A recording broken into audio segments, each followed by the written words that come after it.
잠시 후 14시부터 대한민국 국회 양경숙 의원실, 진성준 의원실이 주최하고 한국토지주택공사 한국부동산분석학회가 주관하는 주택부실채권 활용 한계차주 및 세입자 보호 방안 마련을 위한 국회 정책토론회가 시작될 예정입니다.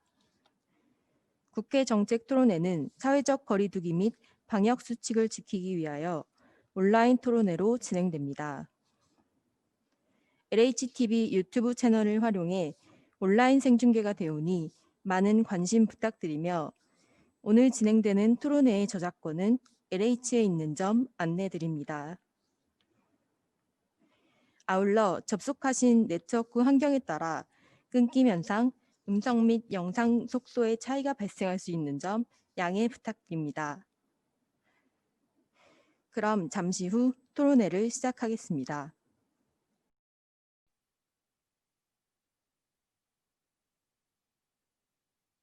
안녕하십니까. 오늘 국회 정책토론회의 사회를 맡은 양경숙 의원실 김혜리 비서입니다. 이번 토론회는 코로나19로 인한 사회적 거리두기 연장 조치 및 재확산 방지를 위해 불가피하게 LHTV 유튜브 채널을 활용한 온라인 토론회로 개최하게 되었습니다. 오늘 토론회는 주택 부실채권을 활용한 한계차주 및 세입자 보호 방안에 대해 기존 제도의 의의와 쟁점, 해외 정책 사례를 살펴봄으로써 보다 강화된 주거안정 대책을 선제적으로 마련하기 위한 논의의 장입니다. 자료집과 기타 자세한 내용은 블로그에 올라가 있는 자료집 파일을 참고해 주시기 바랍니다. 본인의 발언 순서가 아닐 시 비디오는 그대로 켜주시고 오디오는 음소거 상태로 설정해 주시기 바랍니다. 또한 본인 발언 순서에는 반드시 음소거 해제를 해주시고 호스트가 음성 해제 요청을 진행할 시 수락해 주시기 바랍니다. 그럼 지금부터 주택부실채권 활용 한계차주 및 세입자 보호 방안 마련을 위한 국회 정책토론회를 시작하겠습니다. 먼저 본격적인 토론에 앞서 오늘 행사를 주최해 주신 기획재정위원회 양경숙 의원님의 인사 말씀이 있겠습니다. 안녕하십니까. 반갑습니다. 국회 기획재정위원회 더불어민주당 양경숙 의원입니다. 코로나19로 인해 힘겨웠던 한 해를 보내고 새로운 해를 맞이했습니다. 2021년은 코로나 위기 극복과 새로운 변화를 만드는 한 해가 될 것으로 믿습니다. 오늘 주택 부실채권 활용 한계차주 및 세입자 보호 방안 마련을 위한 토론회는 서민 주거 보호를 위한 공공의 역할을 재조명하기 위해 마련하였습니다. 먼저 이번 토론회를 공동으로 주최해 주시는 진성준 의원님 고맙습니다. 또 축사를 보내주신 윤후덕 기획재정위원회 위원장님 그리고 진선미 국토교통위원회 위원장님께 진심으로 감사드립니다. 코로나19 팬데믹은 1997년 IMF 사태, 2008년 글로벌 금융위기 때보다 더 무서운 미중유의 경제적 위기 사태를 야기하고 있습니다. 그동안 우리는 가계부채를 성장의 불쏘시개로 삼는 것을 서슴지 않았고 박근혜 정권 시에는 빚내서 집 사야 한다는 정책까지 동원된 바 있습니다. 지난해 은행 가계대출 증가액은 전년 대비 한 해 동안 무려 100조 원 이상이 증가하여 역사상 최대치로 급증했습니다. 2020년 3분기 GDP 대비 가계부채 비율은 일본 65%, 유로존 60%, 미국 81%보다 훨씬 더 높은 101.1%로 이 또한 역사상 최초로 100%를 넘어선 심각한 수준이 되었습니다. 저금리 시대의 부동산 매수와 투기, 생계비 대출까지 가계부채가 급속하게 증가하고 있는 상황인데 만약에 주택가격이 폭락한다면 간신히 집 한 채를 소유한 서민들과 세입자들은 엄청난 재앙을 겪을 수밖에 없을 것입니다. 지금의 채무 조정 수단으로는 서민들과 세입자를 보호하기 어렵기 때문에 의지할 것도 없이 길거리에 나앉게 될 위험이 초래될 수 있는 것입니다. 그렇기 때문에 우리는 지금부터 세밀히 정책을 준비하고 법적 조치를 강구해야 합니다. 지난해 제가 대표 발의한 환매조건부 토지임대부 주택법이 국회 본회의를 통과했습니다. 저는 부동산 감독원 설치 법안과 앞으로 토지주택공사가 주택을 지을 경우에는 토지임대부 주택을 30% 이상 의무적으로 짓도록 하는 법안도 제출해 놓고 있는 상태입니다. 이 법들이 본격적으로 시행된다면 반값 아파트 공급은 물론이고 전세값과 부동산 시장 안정에도 크게 기여할 것으로 기대합니다. 주택은 한정된 국토에서 공동체가 나눠서 살아야 하는 주거권 보장의 가장 기본적인 공공재입니다. 그렇기 때문에 남들이 들어가 살아야 할 주택에 투기를 하는 것 그 자체가 범죄라고 할 수도 있는 겁니다. 그런데 현재 주택금융제도는 주택 구입을 위한 자금을 효율적으로 제공하고 부실 채권을 원만하게 처리하는 것에만 초점이 맞춰져 있어서 서민이나 세입자들의 주거 불안을 해소하지 못하고 있습니다. 아무쪼록 이번 토론회가 주택 부실 처리 과정에서 발생하는 서민들의 피해 현황 및 문제점을 점검하고 제도 개선 방안을 마련하는 중요한 계기가 되어서 궁극적으로는 주택 양극화를 바로잡는 전환점이 되기를 바랍니다. 오늘 토론회에 자장을 맡아주신 우리 존경하는 임재만 교수님과 또 주제 발표를 맡아주신 민성훈 교수님께 마음 깊이 감사드립니다. 또 토론자로 참석해 주신 천현숙 원장님, 김용창 교수님, 김준영 교수님, 신용상 위원님께 감사하다는 인사를 드립니다. 오늘 토론회에서 제시해 주신 고견들은 서민 주거 안정을 위한 새로운 변화를 만들어내는 법적, 제도적 개선을 위해서 적극 반영될 수 있도록 최선을 다하겠습니다. 고맙습니다. 양경숙 의원님 감사합니다. 다음으로 직접 참여해 주시지는 못하셨지만 이번 토론회 공동주최를 진행해 주신 국토교통위원회 진성준 의원님께서 인사 말씀을 보내주셨습니다. 국민 여러분 안녕하십니까? 진성준입니다. 우리 존경하는 양경숙 의원님과 함께 이번 코로나19 위기로 인해서 발생할 우려가 있는 잠재적 주거 위험에 대한 대응 체계를 미리 점검하고 국민의 주거권을 어떻게 지켜낼 것인가 하는 문제를 모색하는 정책 토론회를 개최하게 되어서 무척 기쁩니다. 지난해 12월 캠브리지 대학의 장하준 교수는 한 언론과의 인터뷰에서 이번 코로나19 위기는 1929년 세계 대공황보다 더 심각한 미중유의 위기라고 진단한 바 있습니다. 당장의 경제 위기를 극복하는 것도 중요하지만 신자유주의를 넘어서서 경제와 사회의 관계를 근본적으로 재조직해야 할 상황이라면서 시민권에 기초한 보편적 복지의 확대를 주장했습니다. 이러한 정신은 주거 분야에 우선적으로 적용될 필요가 있다고 생각합니다. 저는 지난해 12월 국민의 보편적 주거권 보장을 위해서 1가구 1주택 정책 원칙을 명시하는 주거기본법 개정안을 발의한 바 있습니다. 2008년 금융위기 당시의 국내외 경험을 돌이켜보면 이번 위기가 계속될 경우에 주택담보대출의 대규모 부실화가 단기간에 집중될 우려가 상당합니다. 주택시장과 금융시스템이 받게 될 충격도 문제지만 이 위기가 무엇보다도 우리 국민의 주거를 위협하고 재기할 수 있는 기회를 박탈할 수 있기 때문에 더 철저한 대비가 필요하다고 생각합니다. 그동안 우리 사회의 주택 부실 채권 처리 체계가 채권자의 이익만을 위해서 설계된 측면이 있어서 한계차주와 세입자 모두의 안전한 주거에 큰 위협이 되어 왔기 때문입니다.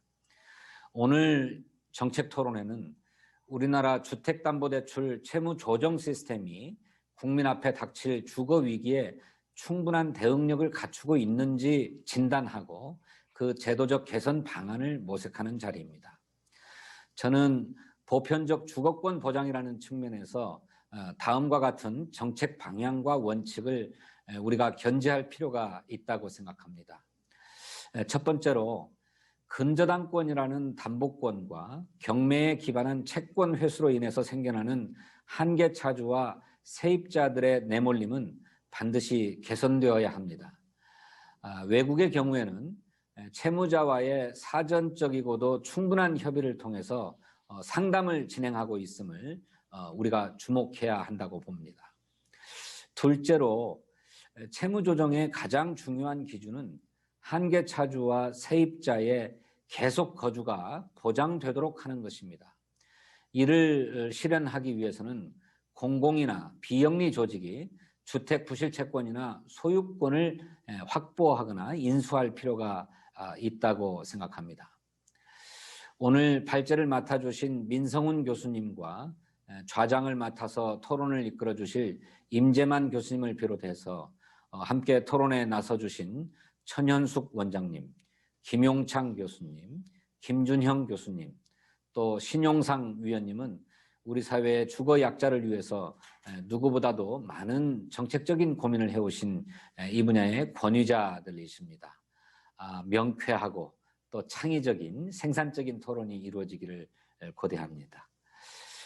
코로나19 때문에 우리 국민 여러분을 직접 모시지 못하지만은 유튜브 방송을 통해서 이 토론회를 개최할 수 있어서 그나마 다행이라고 생각합니다.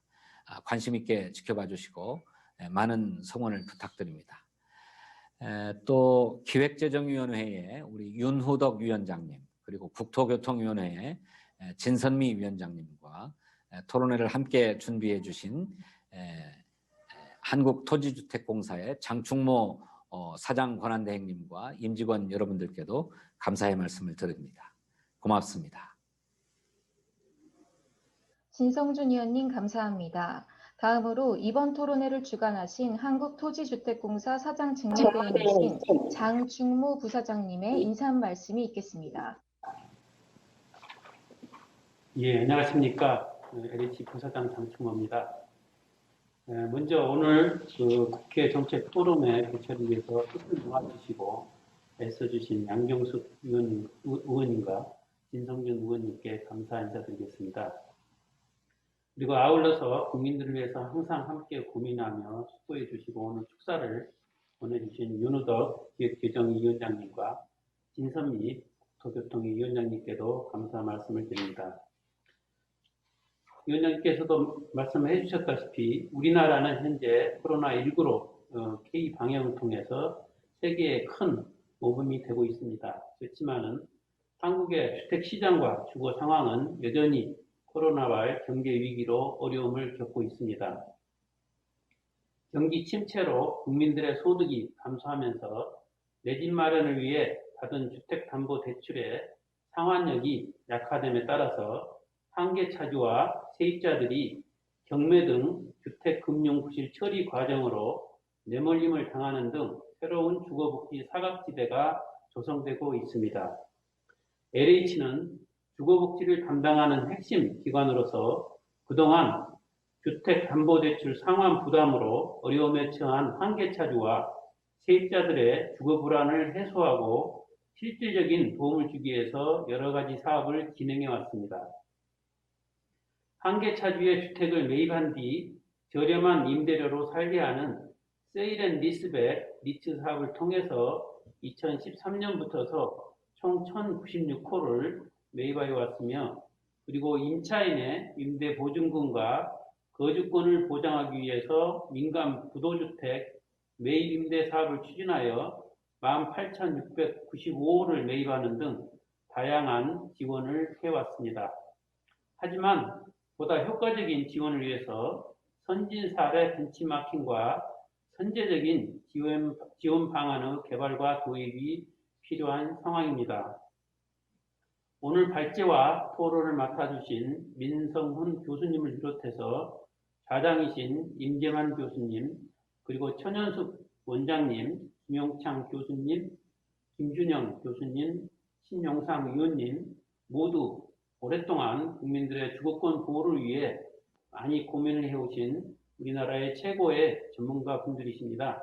이번 토론회가 주택 부실 채권에 대한 활용 방안을 모색하고 한계 차지와 세입자를 보호할 수 있는 실효성이 높은 해법을 마련하는 데 큰 밑거름이 되기를 바라겠습니다. 앞으로 저희 LH는 정부와 국회, 유관기관과 더 긴밀히 협력하면서 코로나와 경제 위기로부터서 국민들의 주거 안전망 보호를 위해서 더 많은 힘을 기울이도록 하겠습니다. 다시 한번 오늘 이 자리에 함께해 주신 분들과 온라인으로 참여해 주신 모든 분들께 감사의 말씀을 드립니다. 감사합니다. 장충모 부사장님 감사합니다. 다음으로 블로그와 줌 링크에 첨부해드린 자료집에도 자세히 나와 있지만 오늘 토론회에 직접 참여하지 못하신 기획재정위원회 윤후덕 위원장님, 국토교통위원회 진선미 위원장님께서 서면 축사를 보내주셨습니다. 자세한 사항은 발제, 좌장, 토론자분들께도 미리 보내드린 자료집을 참고해 주시기 바랍니다. 이상으로 개회식을 모두 마치고 본격적인 토론회를 진행하겠습니다. 오늘 토론회 좌장은 임재만 세종대학교 산업대학원 교수님께서 맡아주시겠습니다. 임재만 교수님을 소개드립니다. 예, 안녕하십니까. 오늘 토론을 진행할 세종대학교 임재만입니다. 지금부터 주택금융부실 채권 처리 과정에서 드러난 서민 피해 현황과 제도 개선의 필요성에 대한 주제 발표와 토론이 있겠습니다. 시작에 앞서 발표와 토론에 함께 해주실 분들을 먼저 소개해 드리겠습니다. 제가 소개해 드리면 간략하게 인사 말씀 한마디씩 부탁드리겠습니다. 오늘 발표에는 수원대학교 민성원 교수님께서 맡아주시겠습니다. 안녕하십니까. 수원대학교 민성원입니다. 반갑습니다. 예, 반갑습니다. 그리고 토론에는 모두 네 분이 함께 해 주시겠습니다. 먼저 서울대학교 김용창 교수님. 네, 반갑습니다. 해주시겠습니다. 서울대학교 지리학과의 김용창입니다. 반갑습니다. 예, 반갑습니다. 다음으로 SH도시연구원 천연숙 원장님 함께 해주시겠습니다. 천연숙 원장님.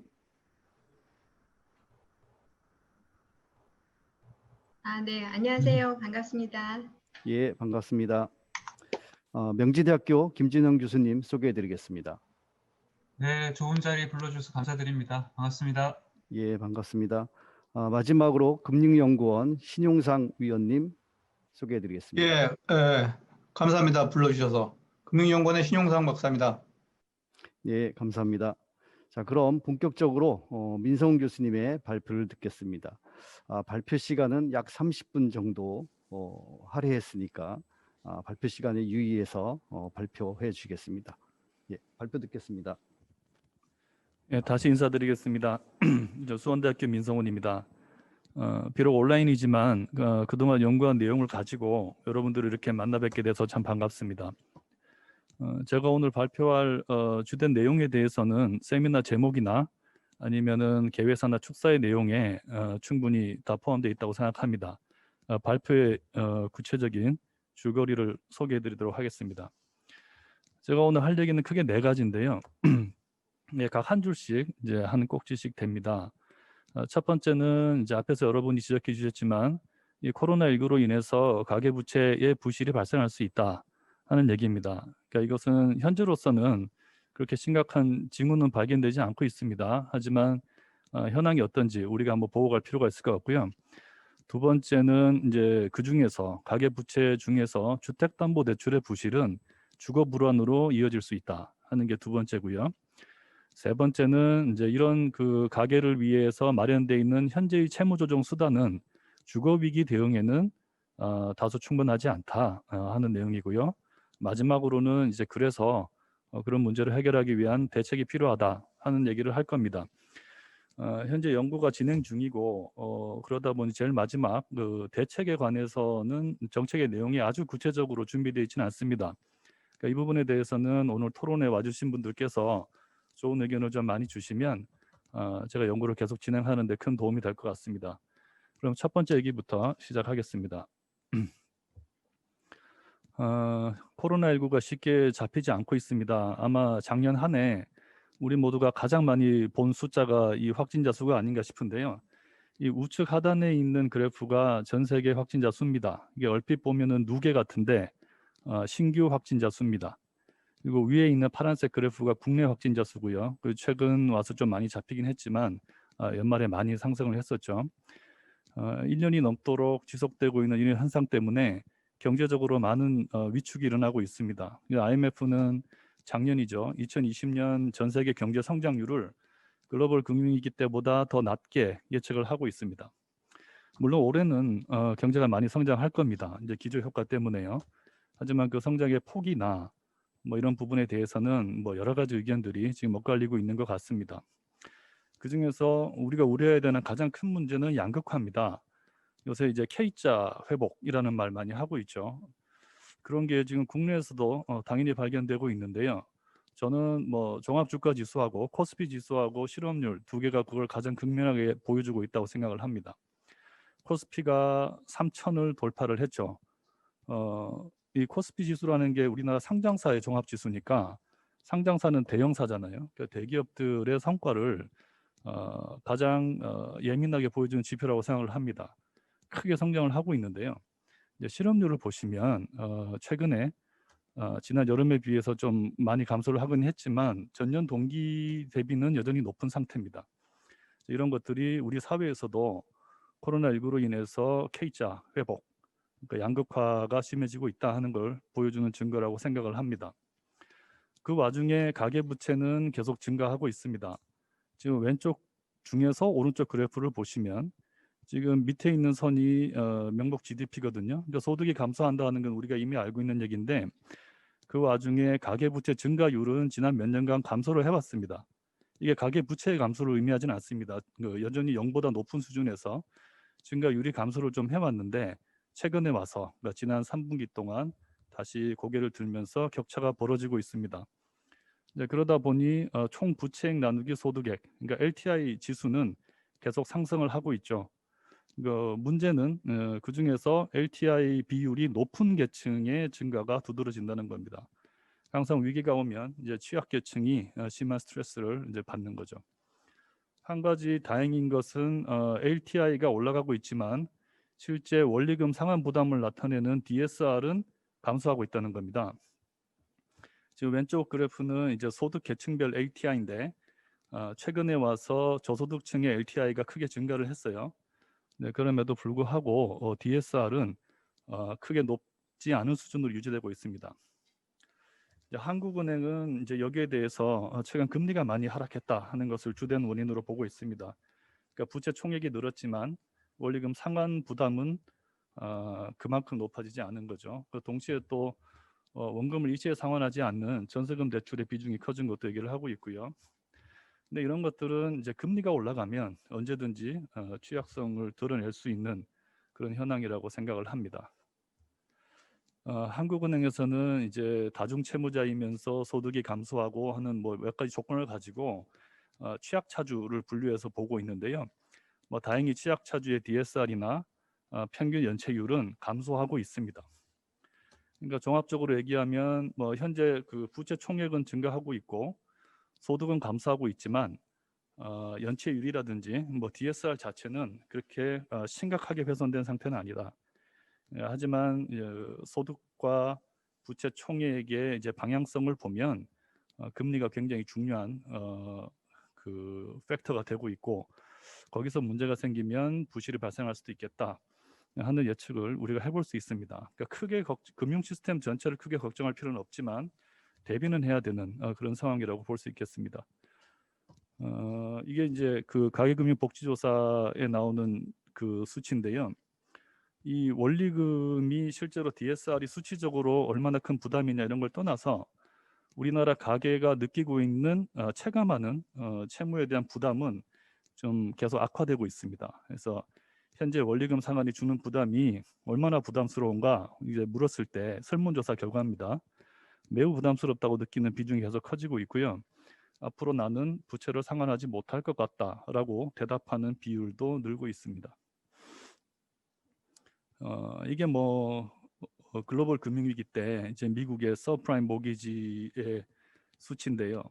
2000년대 초중반에 서프라임 모기지와 서프라임과 프라임 사이에 있는 이제 LTA 모기지의 그 금액이 상당히 많이 늘어났죠. 그리고 2007년, 8년 금융위기가 터지면서 이제 그런 그 서프라임 모기지부터 부실이 굉장히 증가를 했습니다. 그리고 포클로저, 그러니까 강제 집행 들어간 이제 비율이 상당히 높아진 거죠. 그러니까 강제 집행 들어간다는 것은 주거가 위협받을 수 있다 하는 얘기인데요. 앞에서도 보셨지만 현재 우리 거시경제 지표가 이런 상황을 대비해야 되는 그런 시그널이 지금 오고 있다 이렇게 보기는 어렵습니다. 하지만 홍역 이제 그런 상황으로 가게 됐을 때 미국이라든지 이런 위기를 겪었던 나라들의 사례를 보면 대비를 좀 하자 하는 정도의 필요성은 우리가 이제 충분히 느낄 수가 있습니다. 다음은 그 중에서 주택담보대출에 대한 얘기를 좀 해볼 텐데요. 이게 우리나라 가계부채의 금액에 증가하는 모습입니다. 꾸준히 지금 늘고 있고 그 중에서 주택담보대출이 색깔이 들어간 이제 칼라 부분의 내용입니다. 그 중에서 맨 밑에 있는 좀 진한 색이 보금자리 론이나 디딤돌 대출과 같은 공공주택담보대출이고요. 가운데 있는 노란 게 시중은행에서 취급하고 있는 민간의 주택담보대출이고 연한 노란색이 이제 기타입니다. 이것들이 총 합해서 거의 900조 원 가까이 지금 지난 3분기 기준으로 가고 있습니다. 근데 이 주택담보대출의 연체 잔액이 계속 증가하고 있습니다. 앞에서도 보셨지만 연체율 자체는 그렇게 높아지고 있지 않습니다. 하지만 전체적으로 대출 규모가 늘어나다 보니까 연체 잔액은 계속 증가를 하고 있어요. 그러니까 연체율과 연체 잔액 중에서 우리가 어떤 것을 포커스해야 되느냐 하는 것은 이제 입장에 따라 다릅니다. 이제 전체적인 금융 시스템의 안정성을 걱정하는 사람은 연체율이 중요하죠. 이제 금융기관이 가지고 있는 자산 대비 부실 자산의 비율이니까요. 하지만 이제 국민의 주거 복지를 따진다면 연체율보다는 금액이 더 중요할 수 있습니다. 저 금액이 바로 주거 불안에 내몰리고 있는 가구 수하고 비례하기 때문이죠. 우리가 그 일반적인 그 부실 채권의 처리 과정을 보면 특히 주택담보대출의 경우 결국은 끝까지 채무 조정이나 회생이 되지 않으면 강제 집행으로 이제 귀결되는 것을 알 수 있습니다. 이건 여러분 모두 다 아시는 내용일 텐데요.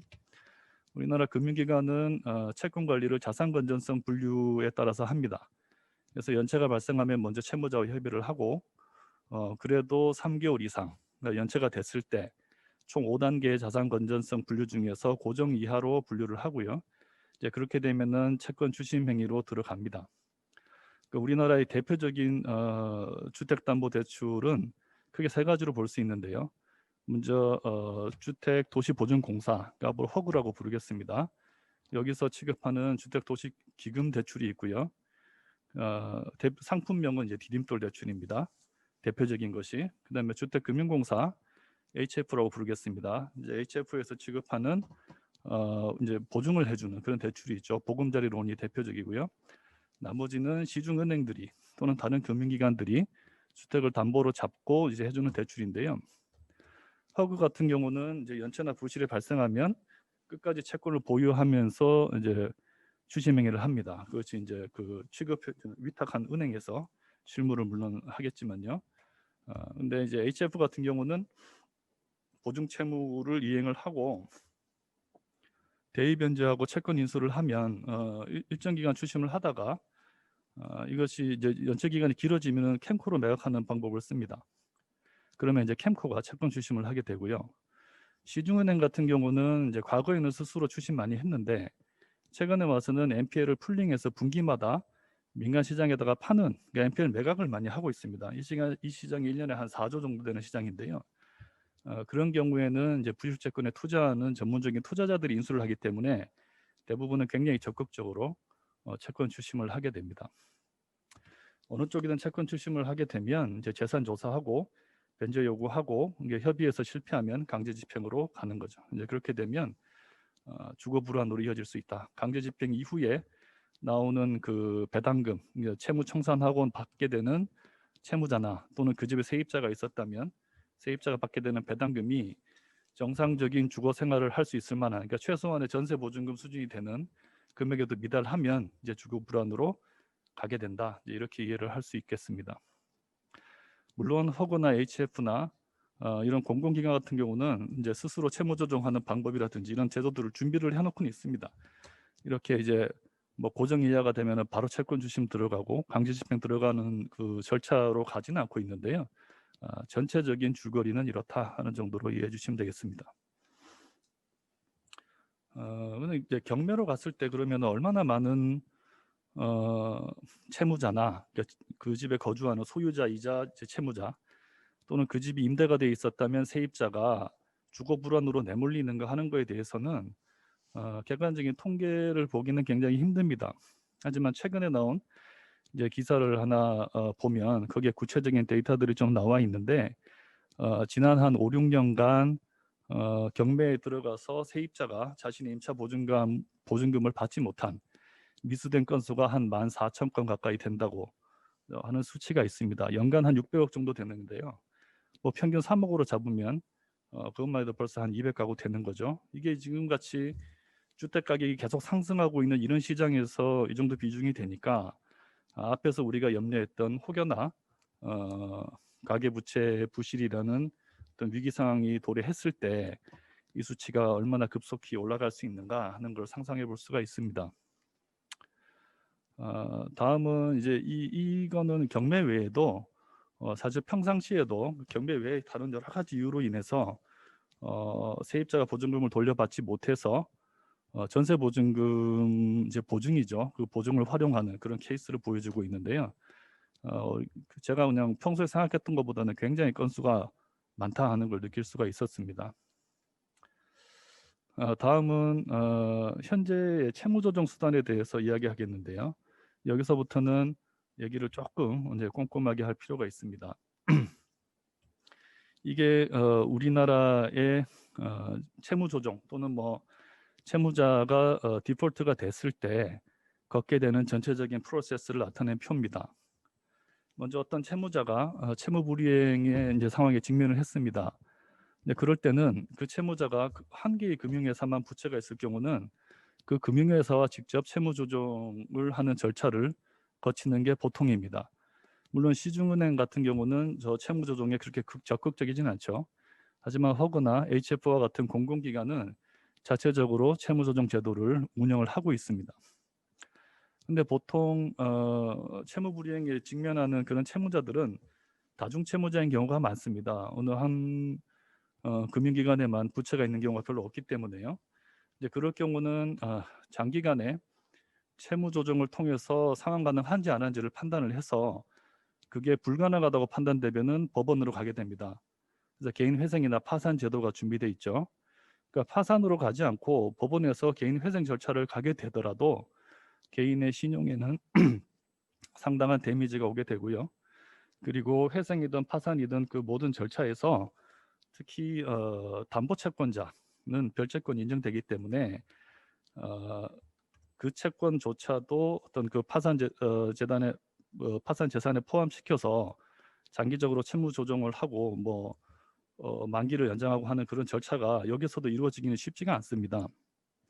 근데 이제 우리나라에는 이렇게 법원까지 가기 전에 먼저 한번 채무 조정을 하는 절차가 마련이 돼 있습니다.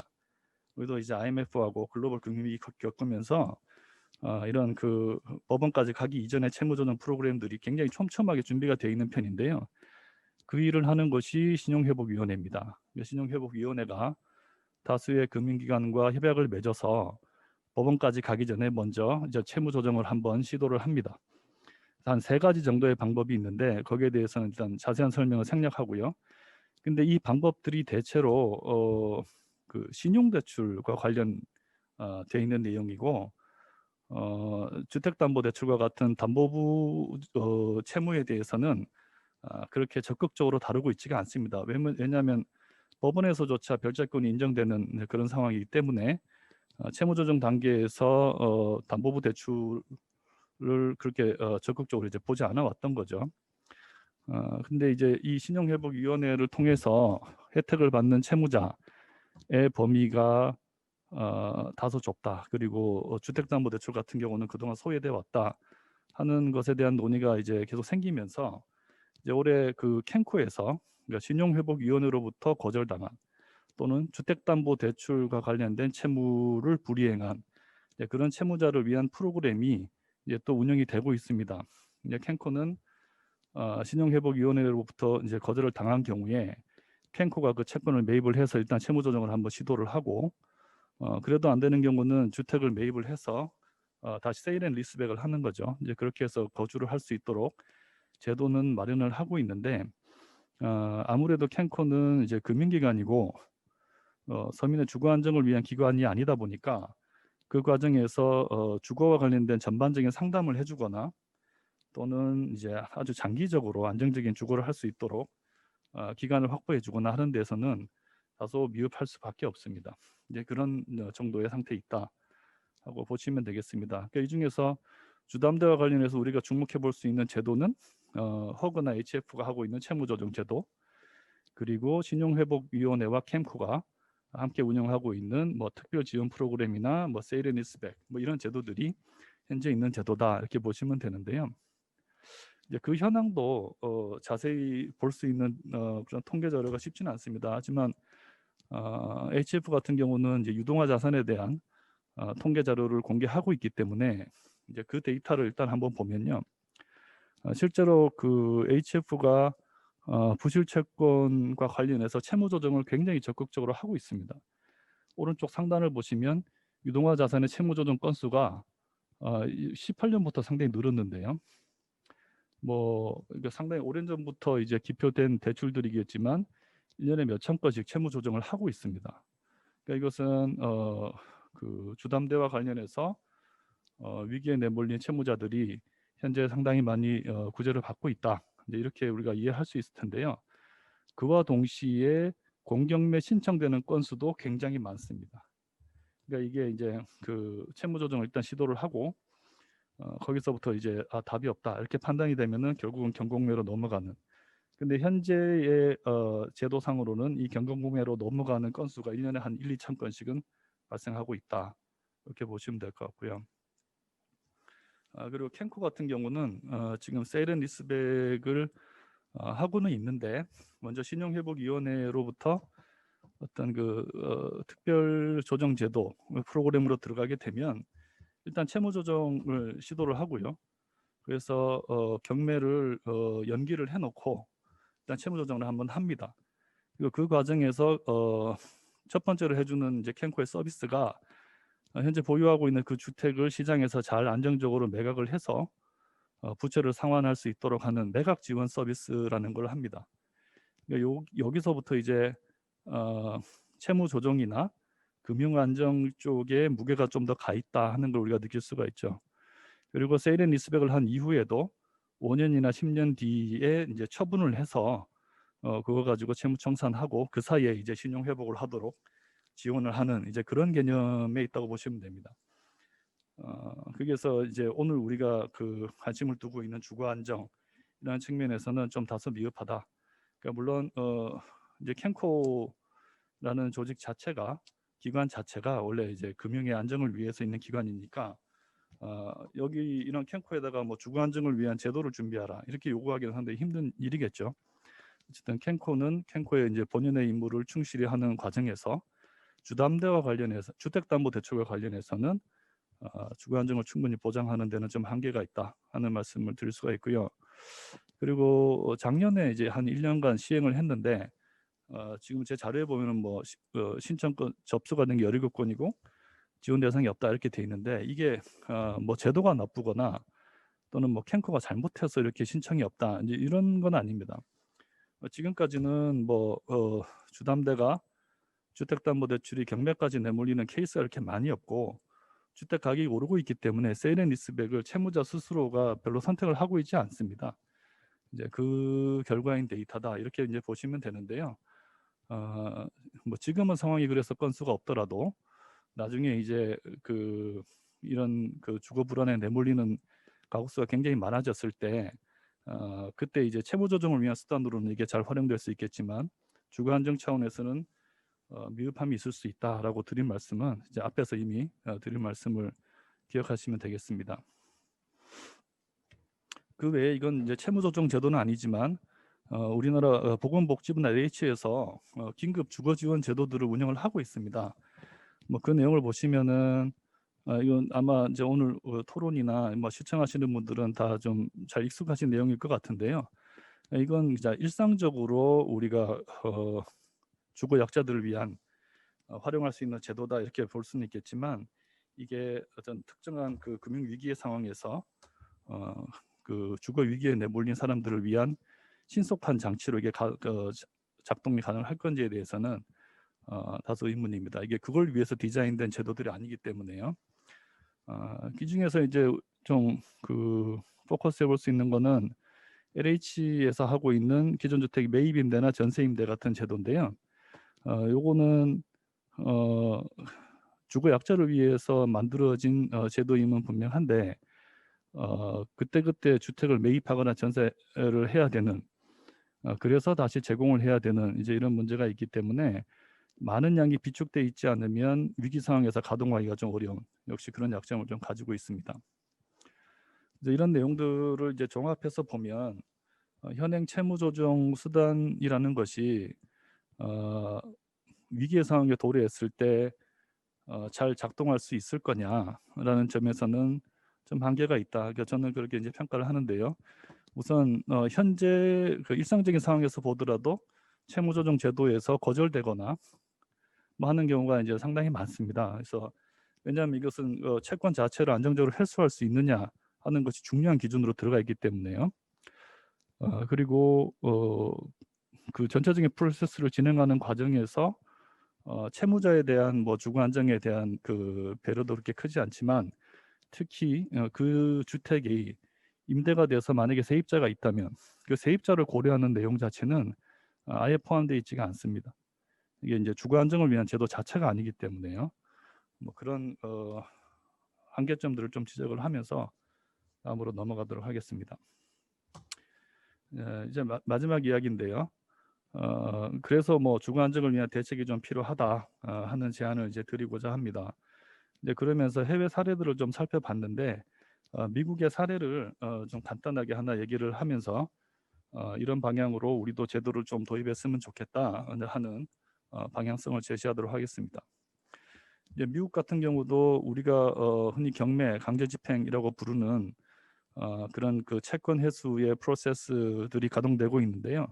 제일 흔한 게 이제 foreclosure, 그러니까 강제 집행이죠. 집을 명도하고 비우고 그 다음에 경매를 통해서 채권 회수하는 이제 그 절차가 가장 흔하고 이제 그 이전에 쇼세일이라고 주택을 이제 경매까지 가기 전에 채권자와 채무자가 합의해서 그냥 시장에다 매각하는 그리고 이제 그 시장에다 매각하지 않고 채권자가 그냥 사주는 뭐 이런 여러 가지 제도들을 운영하고 있는데요. 이런 것들이 이제 전반적으로 주거 불안 문제를 해결하지 못한다. 뭐 이름 자체가 벌써 이제 채권 회수를 위한 제도들이니까요. 그리고 미국 같은 경우는 이제 옥션에 들어가기 전에 집을 이제 명도하는 에빅션 하는 게 기본이기 때문에 장기간 이제 빈집이 발생하고 그 과정에서 그 집에서 뭐 범죄나 화재 같은 게 발생할 수도 있고 그리고 특히 이제 금융 위기의 상황에서는 뭐 어떤 지역은 특히 이제 소득이 취약한 지역은 뭐 빈집이 너무 많이 발생을 해서 지역 사회 자체가 전반적으로 굉장히 부정적인 지역이 돼버리는 이런 문제들을 많이 지적을 하고 있습니다. 그래서 이걸 이제 개선해야 된다 하는 얘기들을 우리가 많이 볼 수 있는데요.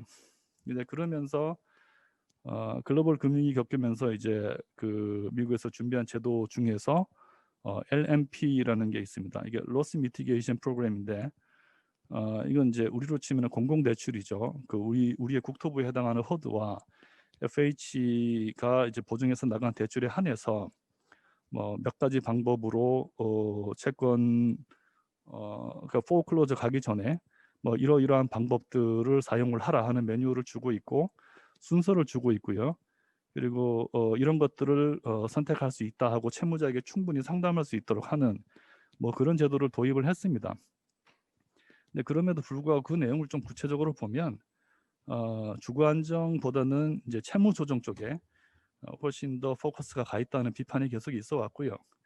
그래서 뭐 최근에 나온 그 글로벌 금융 위기 이후에 나온 여러 가지 논의들을 보면 그 중에서 이제 DASP라는 제도를 이제 찾아볼 수 있는데요. 이게 Distressed Asset Stabilization Program입니다. 이 제도의 핵심은 앞에서 봤던 손실 완화 프로그램과 크게 다르지 않지만 이 채무 불이행에 직면한 채권을 그 채권을 직접 그러니까 풀링을 해서 주거 안정을 위해서 활동하는 뭐 비영리 단체라든지 이런 곳에다가 우선적으로 매각할 수 있는 그런 기회를 만드는 프로그램입니다. 그래서 이런 거를 미국에서는 이제 운영을 하기 시작했다. 물론 전국적으로 활성화되어 있지는 않고요. 그래서 그 효과에 대해서도 여전히 미국에서도 여러 가지 논란 속에서 논의를 하고 있는 그런 단계라고 볼 수 있습니다. 그래서 제가 지금 연구 중에 이제 제안드리고자 하는 것은 기존에 있던 채무조정 제도, 그러니까 채무조정이라는 줄거리 하에서 주거 안정을 꾀하는 이제 그런 것보다는 처음부터 채무조정과 주거 안정을 함께 고려하는 그런 프로그램이 좀 필요하다. 그래서 공공기관이 저는 이제 LH를 사용하고 있는데요. 주택담보대출의 부실이 발생했을 경우에 우선 채권을 매입을 해서 채무조정을 시도를 하고 그리고도 해결이 잘 안 될 경우에는 LH가 운영하는 리츠를 활용해서 세일 앤 리스백도 하고 구체적인 툴은 기존의 제도하고 비슷한데 그 과정에서 주거 상담이나 주거 지원 제도들을 이제 강하게 결합을 해서 이런 것에서 활용되는 예산도 함께 여기다가 추가를 해서 채무 조정과 함께 이제 좀 운영을 하고요. 그리고 리츠를 활용해서 SLB를 하게 되면 그때는 기왕이 운영하고 있는 매입 임대 제도나 또는 토지은행 제도를 좀 확대를 해서 공공주택을 계속 비축하는 뭐 그쪽하고도 좀 연결을 시키는 그런 제도를 도입하면 어떨까 생각을 합니다. 구조 자체는 금융기관에서 이제 NPL이 발생을 했을 때 그때 자산 유동화의 방법으로 먼저 채권을 인수하는 걸 생각을 하고 있고요. 그래서 주택담보대출 채권을 인수한 다음 이제 채무자와 채무 조정을 통해서 자연스럽게 해결될 수 있으면 가장 좋고요. 그게 이제 장기화되고 제대로 해소되지 않을 때 그때는 리츠를 통해서 부동산을 유입을 한 다음에 채무 청산을 하고 다시 회생을 꾀하는 그리고 이렇게 취득한 리츠에서 취득한 자산은 매입 임대 제도나 토지은행 제도와 연계를 해서 공공주택을 계속 비축을 하는 이제 그런 모델을 생각을 한번 해봤습니다. 서두에 말씀드린 것처럼 아주 구체적인 제도적인 방안까지는 아직 연구가 가지 못했는데요. 앞으로 이제 고민해야 될 상황은 이게 지금 위기 상황에서 저런 제도를 가동하자고 했는데 그러면 위기 상황을 어떻게 정의할 거냐 하는 이슈가 있고요. 뭐 국가 전체적으로 어떤 긴급 재정이 투입되는 시기를 위기 상황으로 볼 거냐, 뭐 아니면은 이제 LH가 또는 국토부가 자체적으로 거시경제 지표를 보면서 이제 판단을 해서 이제 운영을 할 거냐, 뭐 이런 것들이 이제 중요한 이슈가 될 것 같고요. 두 번째는 이제 지원 대상을 특정하는 것이 또 만만치 않은 문제인 것 같습니다. 소득이나 상환 가능성만 고려하는 기존의 제도하고 달리 이제 주거의 상태를 함께 이제 고려를 해야 되는데 그때는 채무자가 1주택자냐 다주택자냐 뭐 거주자가 소유자 본인이냐 아니면은 뭐 세입자냐 뭐 이런 케이스에 따라서 이제 운영의 범위가 굉장히 달라질 것 같아요. 그 과정에서 이제 흔히 발생할 수 있는 모럴 해저들을 어떻게 또 방지할 거냐 하는 이슈도 좀 있는 것 같고요. 세 번째는 이제 이 NPL의 매수 방식을 시장에서 경쟁 입찰로 사오는 방식으로는 주거 안정을 위한 그 정책 가동이 쉽지 않을 것 같고요. 그렇다면 우선 매수권을 어떻게 확보할 수 있을 것인가 하는 그 제도적인 수단에 대한 고민도 좀 있어야 될 것 같고요. 마지막으로는 이 프로그램을 운영하는 전체적인 과정에서 ABS와 리츠의 이제 조건을 어떻게 할 것이며 그 투자자는 누가 될 것인가. 제가 앞에서 자산 유동화와 리츠의 투자자로 민간 자금이라고 적어놓긴 했지만 좀 연한색으로 적어놨습니다. 이렇게 민간 자금이 위기 상황에서 얼마나 동원될 수 있을까에 대해서는 사실은 좀 확신이 없고요. 그러려면 이제 기금의 역할이 굉장히 커지지 않겠는가. 그리고 기왕에 있는 신용회복위원회나 캔코의 제도와는 어떻게 이제 관계 설정할 거냐 하는 것을 여전히 고민을 하고 있습니다. 그러니까 숙제만 지금 잔뜩 남아 있는 상황인데요. 제 발표는 이걸로 마치고 이 내용에 대해서 토론자분들께서 좀 많은 의견 주시면 감사하겠습니다. 감사합니다. 민성훈 교수님 감사합니다. 시간을 많이 드리지 못해서 죄송하다는 말씀 드리고요. 민성훈 교수님 말씀 발표를 크게 한 3문장으로 요약을 한다면 코로나19로 가계부채가 부실해질 수 있다. 그럼 이런 가계부채가 부실해지면 그 주택에 거주하는 차주 또는 세입자가 주거가 불안해질 수 있다. 그런데 지금 우리가 갖고 있는 채무조정 수단이라고 하는 것은 금융 시스템의 안정성을 추구하는 그런 제도이지 거기 거주하는 사람들의 주거 안정을 위한 제도가 아니라는 근본적인 한계가 있다. 따라서 주거 안정을 도모할 수 있는 새로운 어떤 제도의 설계가 필요하다. 이렇게 한 3가지 이 용어로 말로 요약할 수가 있겠고요. 아마도 그 중에서 이런 제도의 설계에서는 아마 LH와 같은 공공기관의 역할이 매우 중요할 것 같다라고 말씀을 해주셨습니다. 이제부터 본격적인 토론을 진행하도록 하겠습니다. 토론 시간이 저희가 약 50분 정도인데 토론자 4분의 말씀과 또 유튜브에 의견이 오면 그 의견에 대한 말씀도 드려야 되고 또 마지막으로 발제자인 민성훈 교수님의 의견도 들을 시간이 필요하기 때문에 한 분당 약 10분 정도로 시간을 할애해 주셨으면 고맙겠습니다. 먼저 김용창 교수님 토론 부탁드리겠습니다. 제가 먼저 하나요? 네, 먼저 해주시기 바랍니다. 예. 제가 그러면 화면을 그 자료집 공유를 하도록 이렇게 하겠습니다. 네, 지금 화면이 공유가 되고 있나요? 예, 잘 보입니다. 예. 제가 말씀드릴 내용은 앞서 민성훈 교수님이 말씀하신 내용 중에 그 토지주택은행으로 확장하는 방안을 중점적으로 말씀을 드리도록 이렇게 하겠습니다. 자료집에 있는 것처럼 최근의 상황은 금융위기를 비롯해서 위기 자체가 상당히 다양한 방식으로 전개가 되고 있다 하는 것을 우리가 말씀을 드릴 수가 있는데 밑에 보면 공교롭게도 2011년에 OECD가 앞으로 닥칠 위기를 정리한 표입니다. 여기 보면 전염병 부분이 가져올 쇼크를 미리 얘기를 했었는데 이 부분이 이제 우리가 지금 현재 있는 거고 그 다음에 일상적으로 오는 거는 금융위기가 일상적으로 항상 있을 거고 최근에 우리 2008년에 경험한 거였고 그 다음에 최근에 미국의 의사당 난입과 같은 사회적 불안에 의해서 또 위기가 연쇄를 일으킨다. 그러니까 특히 금융 파생 상품이 고도로 발달된 체계에서 이러한 우발적인 요소에 의해서 일국의 사회경제 체제가 전염되는 효과가 훨씬 더 빨라지고 있다. 그래서 이게 상존하는 시스템이기 때문에 오늘 민 교수님이 발표한 내용이 굉장히 중요한 그런 의미를 갖게 된다 하는 겁니다. 그래서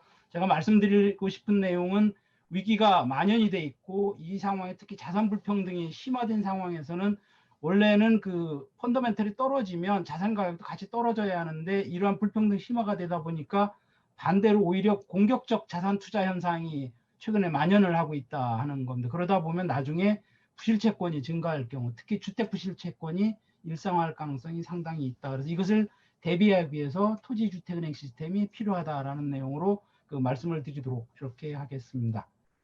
오늘날 이러한 공격적 자산 투자를 아주 경제 펀더멘털이 안 좋은데도 하는 가장 큰 이유는 무엇보다도 불로소득 자본주의 체제가 아예 구조화되어 있다라는 요즘에 영끌에서 그런 게 드러나는 그런 부분인데 지난 40년 동안 신자유주의 경제 체제가 특히 불로소득 신화적인 경제 체제를 만들었기 때문에 그런 현상을 불러일으켰고 그러한 렌티어의 구조는 토지뿐만 아니라 금융, 천연자원, 주파수, 플랫폼 등등에서 굉장히 많이 일어나고 앞으로도 계속 증가를 한다라는 거고 그래서 이러한 현상은 일찌감치 1800년대에 제이스 밀이라든가 이런 사람들이 자본주의의 만성적인 아주 악성 시스템이다 이런 식으로 얘기를 했고 최근에는 이런 것을 일컬어서 자산 거품을 일으켜서 경제를 유지를 하거나 자산 소유 계층이 이윤율을 떠받치려고 하는 그런 시스템으로 경제 체제가 가고 있다 이렇게도 얘기를 하고 있습니다.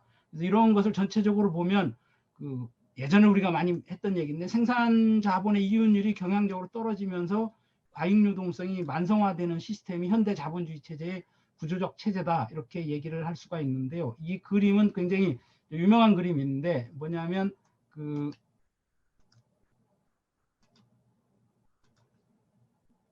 이 부분이 우리가 말하는 생산 자본의 활동 영역이 되겠는데 이 생산 자본의 활동 영역에서 그 이윤율이 떨어지게 되면 재투자가 이루어지지 않고 과잉 유동성이 발생을 해서 1차적으로 요게 1차 자본의 1차 순환 영역이 되고 이 순환 영역이 그 하부 구조라든가 주택이라든가 부동산 또는 요즘 문제가 되고 있는 그 기본소득과 같은 소비 기금을 만드는 쪽, 그다음에 그 공간 투자로 넘어가게 되면 이 부분으로 유동성을 2차 자본 영역에서 그 해소를 하게 되고 이렇게 되면 부동산과 관련한 자산 가격이 증가를 하게 되는데 이 부분에서 해소가 안 되면 다시 그 과학기술 R&D 투자로 넣거나 아니면 교육 부분으로 그 넣거나 아니면 그 군산복합체 쪽으로 이동을 시키는 3차 순환 영역으로 자본이 이동을 하게 되는 이런 순차적 구조를 거치게 되는데 우리는 지금 현재 보면 교육 부분하고 그다음에 그 부동산 부분으로 과잉 유동성을 해소하는 이러한 그 자본주의 체제를 갖고 있다. 그 과정에서 교육비하고 그 부동산 가격이 급증하는 이런 문제를 안고 있다. 이렇게 말씀을 드릴 수가 있습니다. 이러한 것이 그 구조적으로 이루어지는 그런 시대로 와 있다 하는 거고 그러면 그런 2차 순환 영역으로 자본이 움직이는 시스템을 신자유주의 체제에서 지속적으로 그 강조를 했고 이것을 일컬어서 우리가 그 자산 기반 주거복지 체제라고 이렇게 얘기를 해 왔습니다. 그래서 흔히 그 하우징 에셋 베이스드 이코노믹 시큐리티라고도 하고 자산 소유 민주주의 체제라고도 했고 그것을 일컬어서 그 부시 같은 경우는 오너십 소사이어티였고 마거릿 대처는 네이션 오브 홈 오너스라는 어떤 이데올로기를 가지고 밀어붙였지만 결과적으로는 실패한 정책으로 드러나서 오늘날 나온 얘기는 그 MPO라고 하는 그 소규모 민간 임대 그 주택 소유자들이 그 부를 소유하고 불로소득을 향유하는 그런 시스템은 끝나버렸고 그렇지 못한 세대는 그 평생을 임대주택에 살아야 하는 임대주택 평생 세대인 제너레이션 렌트가 만들어졌다. 그 세대가 만들어졌다 하는 거고 이 틈바구니를 미국의 사모펀드가 비집고 들어오는 그래서 지금 SFR 채권을 대규모로 발행을 해서 전 세계적으로 주택 문제를 유발하고 있는 이런 상황을 남겼다. 그래서 그 과거의 베이비 부머 세대는 그 주택 자산을 보유하고 있었지만 그 현재 젊은 세대는 그 반대로 제너레이션 렌트가 될 수밖에 없었던 그런 상황이고 부가 엄청나게 그 외국의 경우도 양극화되는 시스템을 만들었다 하는 겁니다. 그래서 이러한 그 부의 그 민주화가 이루어져야 하는 이런 상황인데 그 반대로 그 부채 노예의 시대가 지금 만연하고 있는 이 상황이 현대 자본주의 체제의 구조적 성향이다 이렇게 말을 할 수가 있습니다. 우리나라의 경우는 아까 민 교수님 말씀을 잘 해주셨는데 그 재밌는 현상은 아까 그 부실채권 비율이 이렇게 떨어지고 있다라고 얘기를 했습니다. 2020년 9월 말 기준으로 보면 보면 이게 쭉 부실채권 비율이 이렇게 쭉 떨어지고 있습니다. 반면에 역설적인 건 대순충당금 적립률이 급격하게 증가를 하고 있다 하는 겁니다. 이 얘긴즉슨 뭐냐면 우리가 부실채권 비율이 낮아지는 것을 액면 그대로 받아들이면 안 된다라는 건데 정부가 코로나 대응 때문에 만기 연장과 상환유예로 해주는 이런 부분을 정상여신으로 분류해주는 완화 조치를 했기 때문에 사실상 차주의 실질 상태와 건전 상태를 우리가 반영할 수가 없다 하는 겁니다. 그래서 일종의 연명대출이나 깜깜이 차주 상태가 잠재해 있는데 이 부분을 우리가 부실채권 비율로는 파악을 못한다. 그 반대 현상이 대손충당금 적립률이 굉장히 늘어나고 있는 그 현상을 통해서 우리가 확인을 할 수 있다. 그래서 이 부분에 대해서는 우리가 그 현재 우리나라의 차주 상태를 다시 면밀히 검토를 해야 한다. 위험성 가능성이 상존한다 이렇게 말씀을 드릴 수가 있습니다. 그래서 현재 대안이 그러면 뭐냐 이런 상황이 됐을 때 제가 제시해주고 싶은 대안은 미국의 토지은행 방식이 되겠습니다. 우리나라의 현재 토지은행 방식은 부동산 가격이 상승을 할 때에 대규모 택지를 비축하기 위한 용도로 쓰고 있습니다. 근데 이거는 구형 토지주택은행 시스템인데 현재 아직까지도 토지공사가 유지를 하고 있는데 이 부분을 전면적으로 개혁을 해서 이러한 그 경제위기 상황에 대응하기 위한 시스템으로 바꾸자. 미국은 그 2008년 금융위기 때 헤라법을 계기로 해서 NSP에 이런 프로그램을 넣어서 연방법으로 토지은행을 아예 개념 정의를 하고 지원을 할 수 있도록 이렇게 하고 있고, 그 각 도시마다 도시의 특성에 따라서 약 한 140여 개 정도의 토지은행 프로그램을 운영을 하고 있다 하는 거고요. 그 기능들은 주로 보면 아까 계속 그 문제가 됐던 문제부동산, 예를 들어 조세 압류나 부실채권이나 금융기관의 그 원리금 상환을 못하는 이런 문제부동산을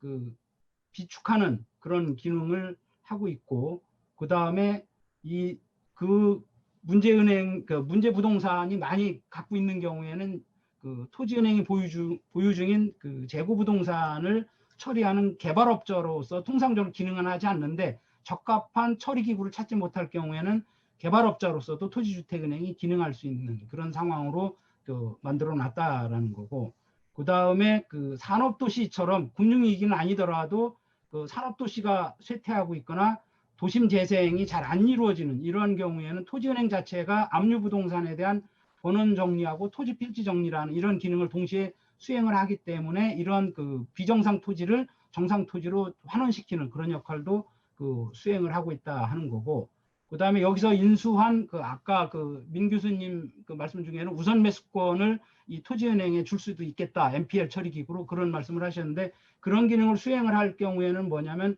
그거를 어느 정도 정리를 한 다음에 어포더블 프라이스로 그 토지주택은행이 계속 비축을 하면서 일종의 그 주택가격 안정화 기능을 하고 주택의 공공성을 제고하는 높이는 그런 역할을 이런 토지주택은행이 수행을 하고 있다 하는 거고, 그 다음에 역설적으로 그 토지주택은행이 문제부동산의 문제점을 처리를 하고 나면 부동산 가격이 오르기 때문에 젠트리피케이션이 발생하는 문제가 발생을 하게 되는데, 이 젠트리피케이션 문제는 토지주택은행의 해당 지구를 정리를 하면서 비축 그 상가라든가 비축 주택, 비축 토지로 일정 기간을 비축을 하고 있으면 오히려 그 젠트리피케이션 문제를 해소하는 데 기여를 할 수 있다, 이렇게 얘기를 하고 있다라는 거고, 그 다음에 가장 중요한 부분은 압류 부동산이나 조세 체납 부동산에 대해서 그 기존의 파산 시스템 기반의 경매 시스템을 근본적으로 바꿔야 하는 기능을 이 토지주택은행이 수행을 한다 하는 겁니다. 좀 전에 그 발표자님께서 말씀하신 대로 우리나라의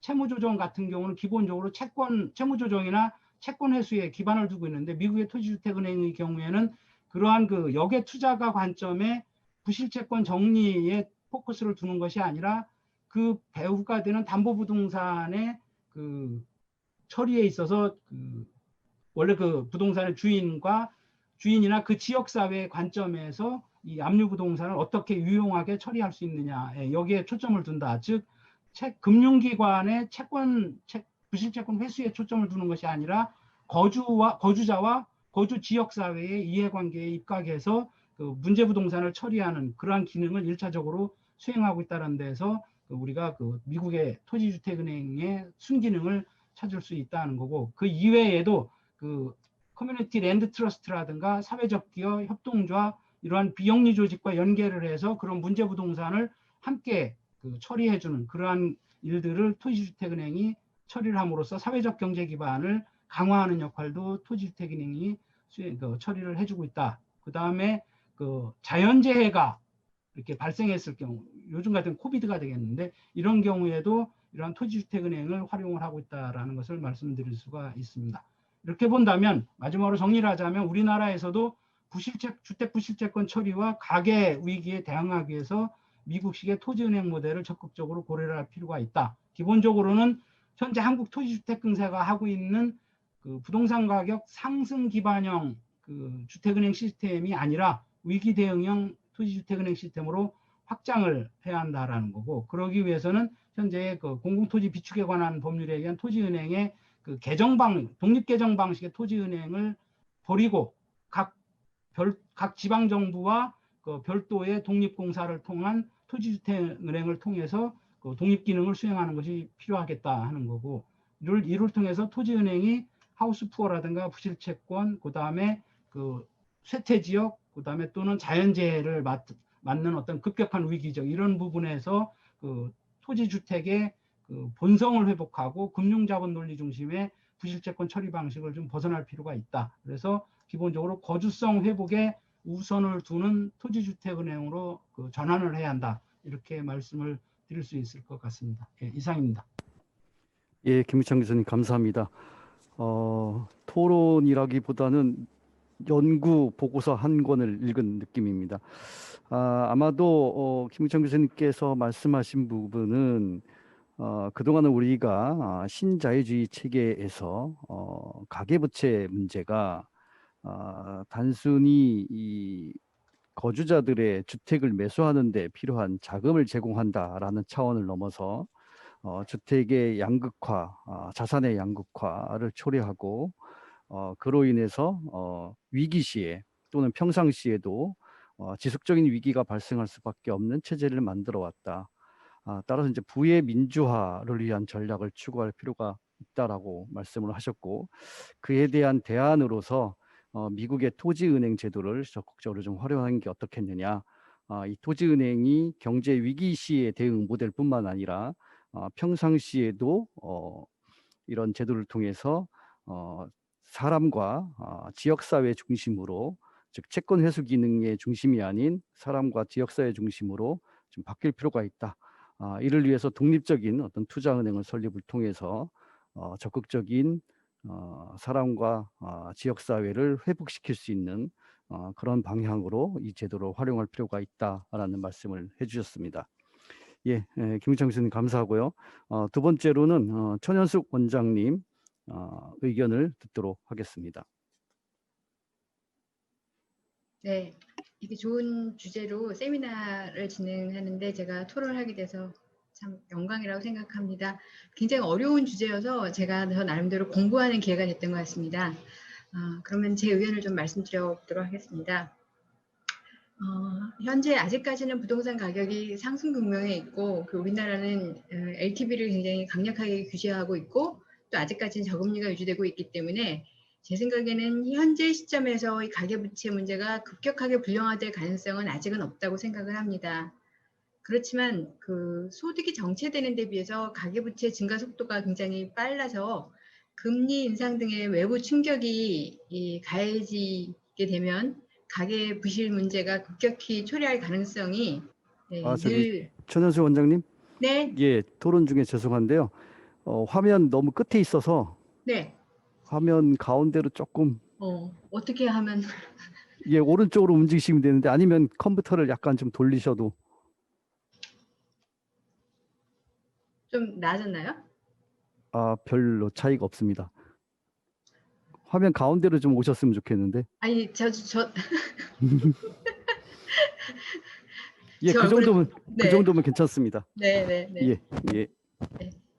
지금 그 젊은 층을 중심으로 굉장히 공격적인 자산 투자를 하고 있지 않습니까? 이걸 우리가 이제 흔히 언론에서 많이 영끌이라는 단어를 얘기를 하는데 제가 영끌이라는 게 언제부터 나오고 있나를 찾아봤어요. 그랬더니 최초의 영끌이라는 단어가 등장한 건 2017년 정도인데 처음에 영끌은 대출에서의 영끌이 아니라 너의 소득을 이거저거 다 끌어모으면 얼마냐, 연봉 다 합치면 얼마냐, 그래서 영끌 연봉이라는 단어가 먼저 사용이 됐더라고요. 이거를 이제 대출에다가 이거를 해갖고 집을 사는 개념이 등장한 거는 2018년 하반기 정도부터 영끌 대출이라는 단어가 나타나고 있더라고요. 그래서 이제 자산 격차가 점점 심해지기 때문에 젊은 층이 좀 이제 무리를 해서 자산 구입을 하게 되는데 우리가 지금 이 부동산 상승 국면이 2014년 정도부터가 상승 국면이라고 볼 수 있지 않습니까? 그러니까 2018년, 19년에만 해도 집을 샀으면은 그렇게 무리한 이제 않을 수 있는데 최근에 늦게 이제 이 주택 구입에 동참하는 사람들 중에 이렇게 무리하게 주택을 구입하게 되는 경우가 더 많아지게 되는 것 같습니다. 왜 이렇게 무리하게 주택을 구입하냐라는 데 있어서 저는 그 원인이 주택이 자산의 격차를 초래하는 데 굉장히 중요한 요인이기 때문이라고 생각을 합니다. 이제 몇 년 전에 피케티가 불평등이 자본과 노동의 분배율의 차이를 지적해서 굉장히 큰 관심을 받은 적이 있었는데 여기서 우리가 자본이라는 것의 형태를 좀 생각해 볼 필요가 있을 것 같아요. 자본이라는 거는 부동산일 수도 있고 주식일 수도 있고 금융자산일 수도 있고 주택일 수도 있고 굉장히 다양한 형태를 취하는데 이걸 다 뭉뚱그려서 하나로 자본이다라고 말하기보다는 오히려 잘라서 봤을 때 주택을 소유한 사람과 주택을 소유하지 못한 사람 간의 이 자산의 격차가 점점 더 벌어지고 있기 때문에 저는 양극화의 주범이 자본과 노동의 논리라기보다는 주택이 있느냐 없느냐 이 문제가 굉장히 중요한 요인이 되고 있다고 생각을 합니다. 그래서 이제 특히 젊은 사람들이 부모 세대들은 베이비 부모 세대들은 굉장히 우리가 경제 성장기를 살면서 자산을 축적할 기회가 되게 많았는데 상대적으로 근데 자기들은 이제 그런 기회가 없다라는 거죠. 그래서 이제 늦게라도 이 주택을 빨리 사야지 되겠다라는 불안감에 이렇게 무리한 주택 구입을 하고 있다고 생각이 들고요. 한국은행이 발표하는 주택시장 소비 심리 지수를 보면 연령대별로 봤을 때 40세 미만, 30대가 소비 심리 지수가 모든 연령보다 가장 높게 나와요. 이런 추세가 지금 아직도 계속되고 있고요. 그래서 이 지금 젊은 층의 영끌한 주택 구입이 지금 문제가 된다고 생각이 들고, 이 30대에서 주택 매입이 증가하는 거하고 30, 40대의 가계부채 증가 속도가 높은 것은 상관이 굉장히 높다고 생각을 합니다. 무리하게 집을 구입했다가 가격이 떨어지거나 금리가 인상해서 대출 상환의 부담이 커지게 되면은 이제 그게 곧 우리가 몇 년 전에 말했던 하우스푸어가 되는 거죠. 하우스푸어 문제가 2010년대 초반에 한국 경제에 굉장히 큰 문제였지 않습니까? 그래서 제 기억에 박근혜 대통령 시기에 취임 초기에 이 하우스푸어 대책이 부동산 정책의 가장 중요한 거로 자리매김을 할 정도로 중요했었는데 지금도 무리하게 주택을 구입하는 30대들이 좀 걱정이 되고 이 사람들이 이제 향후에 경제가 불안정해지거나 금리가 인상되거나 했을 경우에 가계부채가 부실화될 가능성은 굉장히 크기 때문에 지금 산재적으로 이런 것에 대한 안전장치를 미리 마련해 두는 것은 굉장히 중요하다고 생각을 합니다. 그래서 이 지금 오늘 발표의 주제가 금융 시스템의 안정에다가 주거 안정을 고려해서 채무조정 수단을 만들자라는 것이 이 연구의 이 오늘 발표의 핵심인 것 같고 이 필요성에 대해서 저도 아주 전폭적으로 동의를 합니다. 그다음에 이제 우리가 조금 있으면 뭐 원리금 상환 유예 조치 같은 게 종료될 수가 있고 또 미국이 금리 인상을 하게 되면은 우리도 영향을 안 받을 수 없기 때문에 이런 것들이 향후에 중요한 계기가 될 수 있을 것 같다고 생각이 들고요. ABS하고 리츠를 활용한 SLB 구조에 대해서 굉장히 중요한 방안이 될 수 있다고 생각하는 데 동의하는데 발제자도 마지막 부분에 대해서 고려해야 할 여러 가지 요소들을 제안을 해 놓으셨는데 검토할 내용들은 세부적으로 검토할 내용들이 좀 있다고 생각이 됩니다. 가계부채 부실의 위기 상황은 기본적으로는 채무자 연체에 의해서 발생하는데 주택담보대출의 부실화는 주택의 소유주에 의해서 발생하지만 부실화가 발생한 주택에 반드시 그 소유자가 사는 게 아니라 세입자가 사는 경우도 상당수 있을 수 있는 거죠. 그다음에 이 채무자가 1주택자가 아니라 다주택자일 가능성도 있는 거고요. 그래서 주거 안정 측면을 고려할 경우에 채무자가 소유자이면서 거주자인 경우뿐만 아니라 임차인이 거주하는 경우에 또 어떻게 할 것이냐, 또 채무자가 다주택자인 경우, 또 다양한 경우가 있을 수 있기 때문에 또 소득이나 자산의 범위도 굉장히 넓기 때문에 지원 대상의 기준과 선정을 어떻게 할 거냐라는 문제가 굉장히 중요하다고 생각을 합니다. 한편 부실 채권으로 인한 주택을 리츠로 넘길 때 그때 넘길 때 주택 가격이 채무자의 채무 금액하고 임차 보증금을 합한 금액보다 낮을 수가 있지 않습니까? 이렇게 되면 이 주택을 사들이는 LH나 이런 공공기관에서 이걸 사들일 때 이게 이제 처음부터 손실을 안고 갈 수밖에 없는 문제가 있을 수 있고요. 또 세입자의 임차 보증금이 보호되지 못하는 경우에도 임차인이 계속 거주를 보장해 주려면 리츠가 그 손실을 감당할 수밖에 없는 이런 문제가 있다고 생각이 됩니다. 따라서 채무자가 거주자인 경우하고 달리 임차인이 따로 있는 경우에는 임차인 주거 안정과 리츠의 손실 최소화를 같이 할 수 있는 그 방안을 같이 검토해야 될 필요가 있다고 생각을 하고요.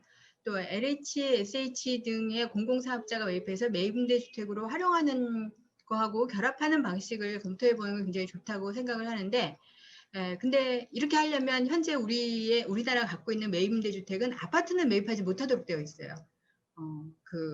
심지어 도시형 생활주택도 건축법상 아파트로 구분이 되어 있기 때문에 그런 것들도 매입임대주택으로 못하게 되어 있기 때문에 근데 이 채무가 부실해지는 것이 주택 유형에 상관없이 발생할 수 있는 문제거든요. 그래서 매입임대 아파트 주택의 유형에 상관없이 다 이게 이런 경우에는 매입임대주택으로 할 수 있도록 좀 제도 개선이 같이 되어야 된다고 생각을 하고요. 또 어차피 이게 공공재원이 투입되는 거기 때문에 채무자의 도덕적 해이를 방지할 수 있는 방안도 필요하다고 생각을 합니다. 또 국민주택기금이라는 것이 이미 용처가 다 정해져 있기 때문에 그것을 활용하는 가능성의 문제라든가 매입 가격과 매도 가격을 어떻게 한정할 거냐의 문제, 그다음에 뭐 기존에 이미 있는 제도와의 역할 분담의 문제 이런 것까지 좀 향후에 검토해야 할 내용들은 많이 있다고 생각이 들고 이에 대해서 좀 더 심도 있는 그런 연구와 토론이 앞으로 이루어졌으면 좋겠다고 생각이 됩니다. 오늘 주제 굉장히 채무의 문제뿐만 아니라 가계부채 문제뿐만 아니라 이거를 주거 안정과 결합시켜서 보려는 시도로서 굉장히 의미 있는 시도라고 생각이 들고요.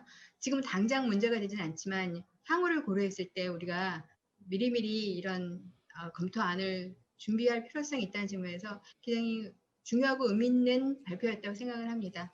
감사합니다. 예, 전현수 원장님 감사합니다.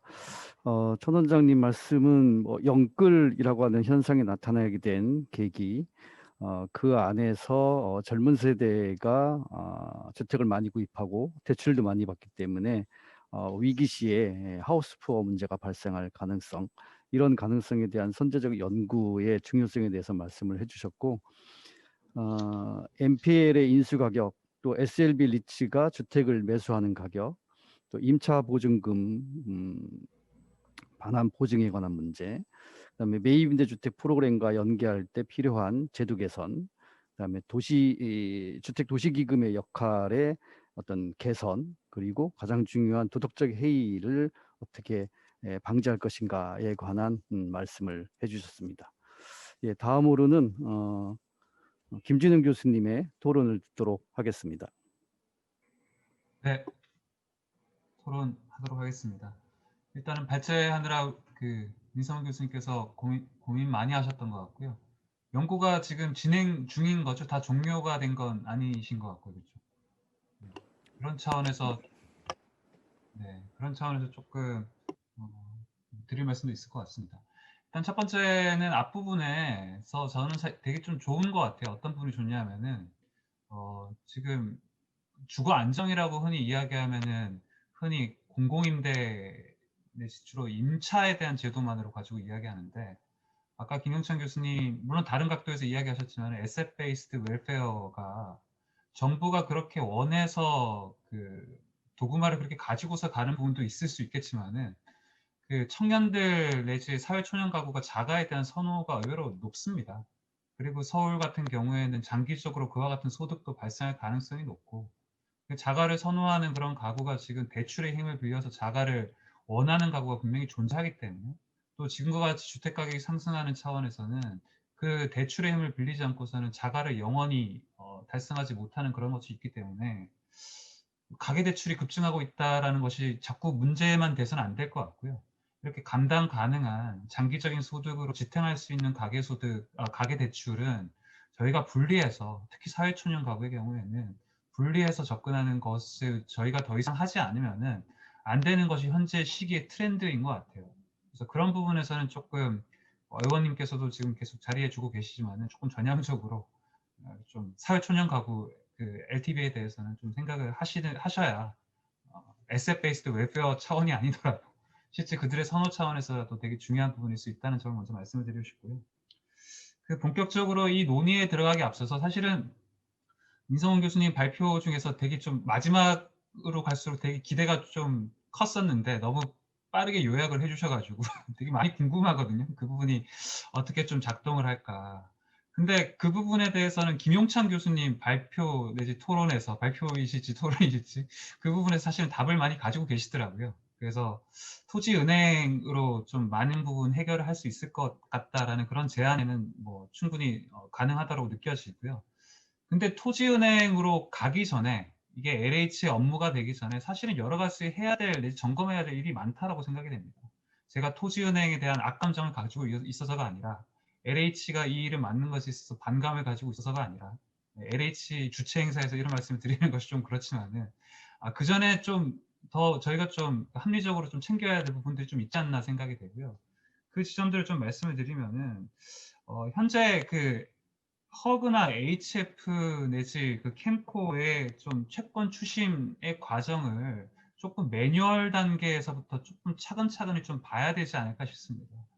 그러니까 1가구 1주택자라든가 취약계층에 해당되는 세입자가 거주하고 있는 그런 가구가 있을 때 채권 추심을 진행하는 과정에서 그런 NPL로 넘기는 등의 과정에 있어서 현재 어떠한 매뉴얼을 밟고 있는지에 대해서 그러니까 좀 규제가 아닌 그런 업무 매뉴얼 차원에서 어떻게 진행이 되고 있는지를 조금 들여다봄으로써 실제 뭐 NPL 업체가 그렇게 하지 않고 공기업이 함에 있어서도 이와 같은 매뉴얼로 진행이 되고 있고 이것이 가지고 있는 문제가 존재한다라는 것이 먼저 좀 이야기가 돼야 뭐 LH가 되든 어디가 되든 이 부분에서 개선 사항이 있을 수가 있는데 약간 그 부분에서는 연구가 좀 더 돼야 되는 부분이 아닐까 생각이 되고요. 조금 더 실무 내지 현장에 대한 어떤 상황들을 조금 더 연구에 담아야 되는 부분도 있을 것 같습니다.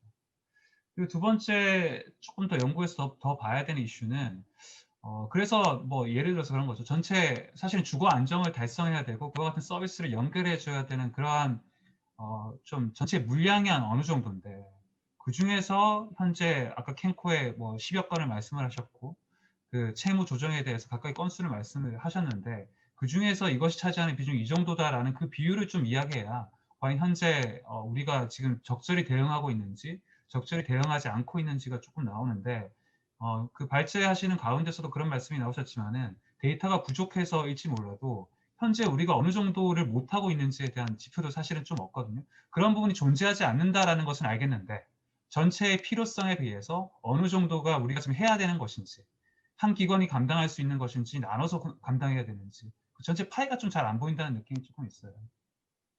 그래서 좀 그 경매로 혹은 그 연체를 통해서 채무 조정의 대상이 되는 그 물건 중에서 과연 1가구 1주택자가 점유하고 있는 것, 그래서 1가구 1주택자가 이 채무 조정을 하게 되면은 주거 불안으로 처해야 될 것, 혹은 1가구 1주택자가 아니라도 현재 처해 있는 그 세입자가 주거 취약계층에 해당되기 때문에 그냥 일반적인 경매 절차를 거치면 안 되는 것의 비중을 저희가 한번 산정을 해보는 절차가 뭐 누가 맡게 됐든 그 좀 그 일반적인 이런 정책을 설계하는 과정에서는 그 데이터가 좀 나와야 되지 않을까 싶습니다. 정책을 마련하는 과정에서 필요할 뿐만 아니라 이후에 어떤 기관이 맡게 되더라도 그 기관이 해야 될 역할을 어떻게 조정하는지 그걸 설계하는 과정에서도 또 그렇게 맡은 기관이 어떻게 일을 할 때 그 기업의 성과로 인정해 줄 것이다라고 성과 지표를 좀 만들고 그 공기업을 평가하는 과정에서도 활용될 수 있기 때문에 그 부분이 좀 반드시 필요할 것이라고 좀 생각이 들고요. 그래서 그 부분에서는 그 조금 뭐라 그럴까 분명 원칙은 분명히 있어야 될 것 같습니다. 그래서 거기서 분명한 원칙은 그래서 제가 볼 때는 일종의 규제가 필요할 수 있고요. 그 HF나 뭐 허그나 캔코 등의 매뉴얼을 보다 구체적으로 국토부 업무 처리 지침이나 뭐 기재부 내지 금감원 업무 처리 지침으로 두는 방안도 저는 충분히 가능하다고 생각을 합니다. 1가구 1주택자 중에서 이와 같은 가구에 대해서는 어떤 프로세스를 따르라 라고 하는 것이 토지은행을 만드는 것보다 훨씬 더 직접적으로 현재의 연구 내지 이슈하고 더 답이 되는 분야인 것 같아요. 토지은행은 제가 볼 때 너무 큰 이야기인 것 같습니다. 이 문제에 대응해서는. 토지은행이 갖고 있는 역할은 훨씬 더 큰 것 같고요. 이 문제에 대응하는 것은 그 중에 하나인 것 같아요. 그래서 그 문제의 어떤 수단과 문제 상황과 문제의 수단을 좀 매칭시키는 그 작업을 하기 위한 연구가 조금 더 돼야 되지 않나 생각을 하고 이제 다음으로 마지막으로 말씀드리고 싶은 것은 과연 그렇게 해서 해야 되는 업무가 공기업이 할 수 있는 업무인가라는 성격이 좀 든다라는 거예요. 아까 전에 그 민 교수님 보여주셨던 자료에서 비영리 단체라는 게 나왔는데 저는 그게 되게 의미가 크다라고 생각이 들거든요. 해당되는 가구를 봐야 되고요. 1가구 1주택자이든 세입자이든 그 가구를 봐야 되고 그 가구에게 있어서 실제 상황이 어떠한지를 좀 봐야 되고 상황이 어떠한지를 보고서 실제 연결할 수 있는 자원을 결합해 줘야 되고 이건 일반적인 매뉴얼의 업무 범위로 다루기가 되게 어렵습니다. 그렇기 때문에 비영리 단체가 필요한 거고 주거 복지와 관련된 업무에 있어서 수많은 어떤 민간 위탁들을 우리가 주거복지센터에서 민간 위탁이 효율적이지는 않지만 그래도 성과를 높이 평가하는 이유가 그와 같은 기능을 하기 때문인 거죠.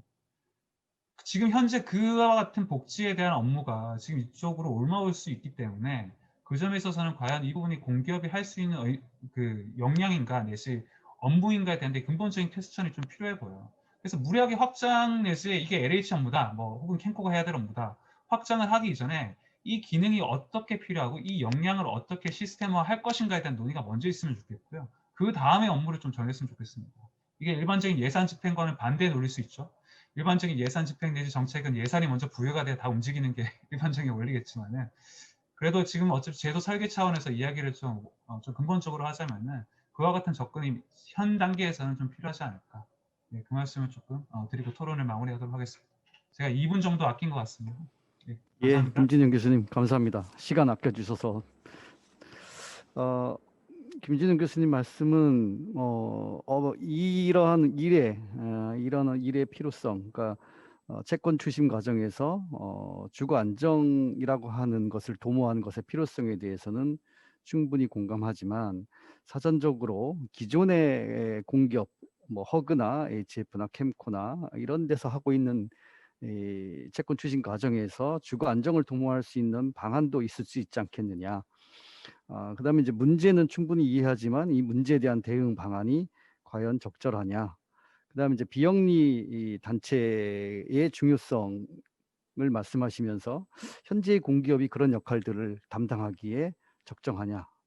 이런 말씀을 해주셨고요. 예, 마지막으로 오래 기다리셨습니다. 금융연구원의 신용상 위원님 토론 부탁드리겠습니다. 예, 방금 소개받은 한국금융연구원의 신용상입니다.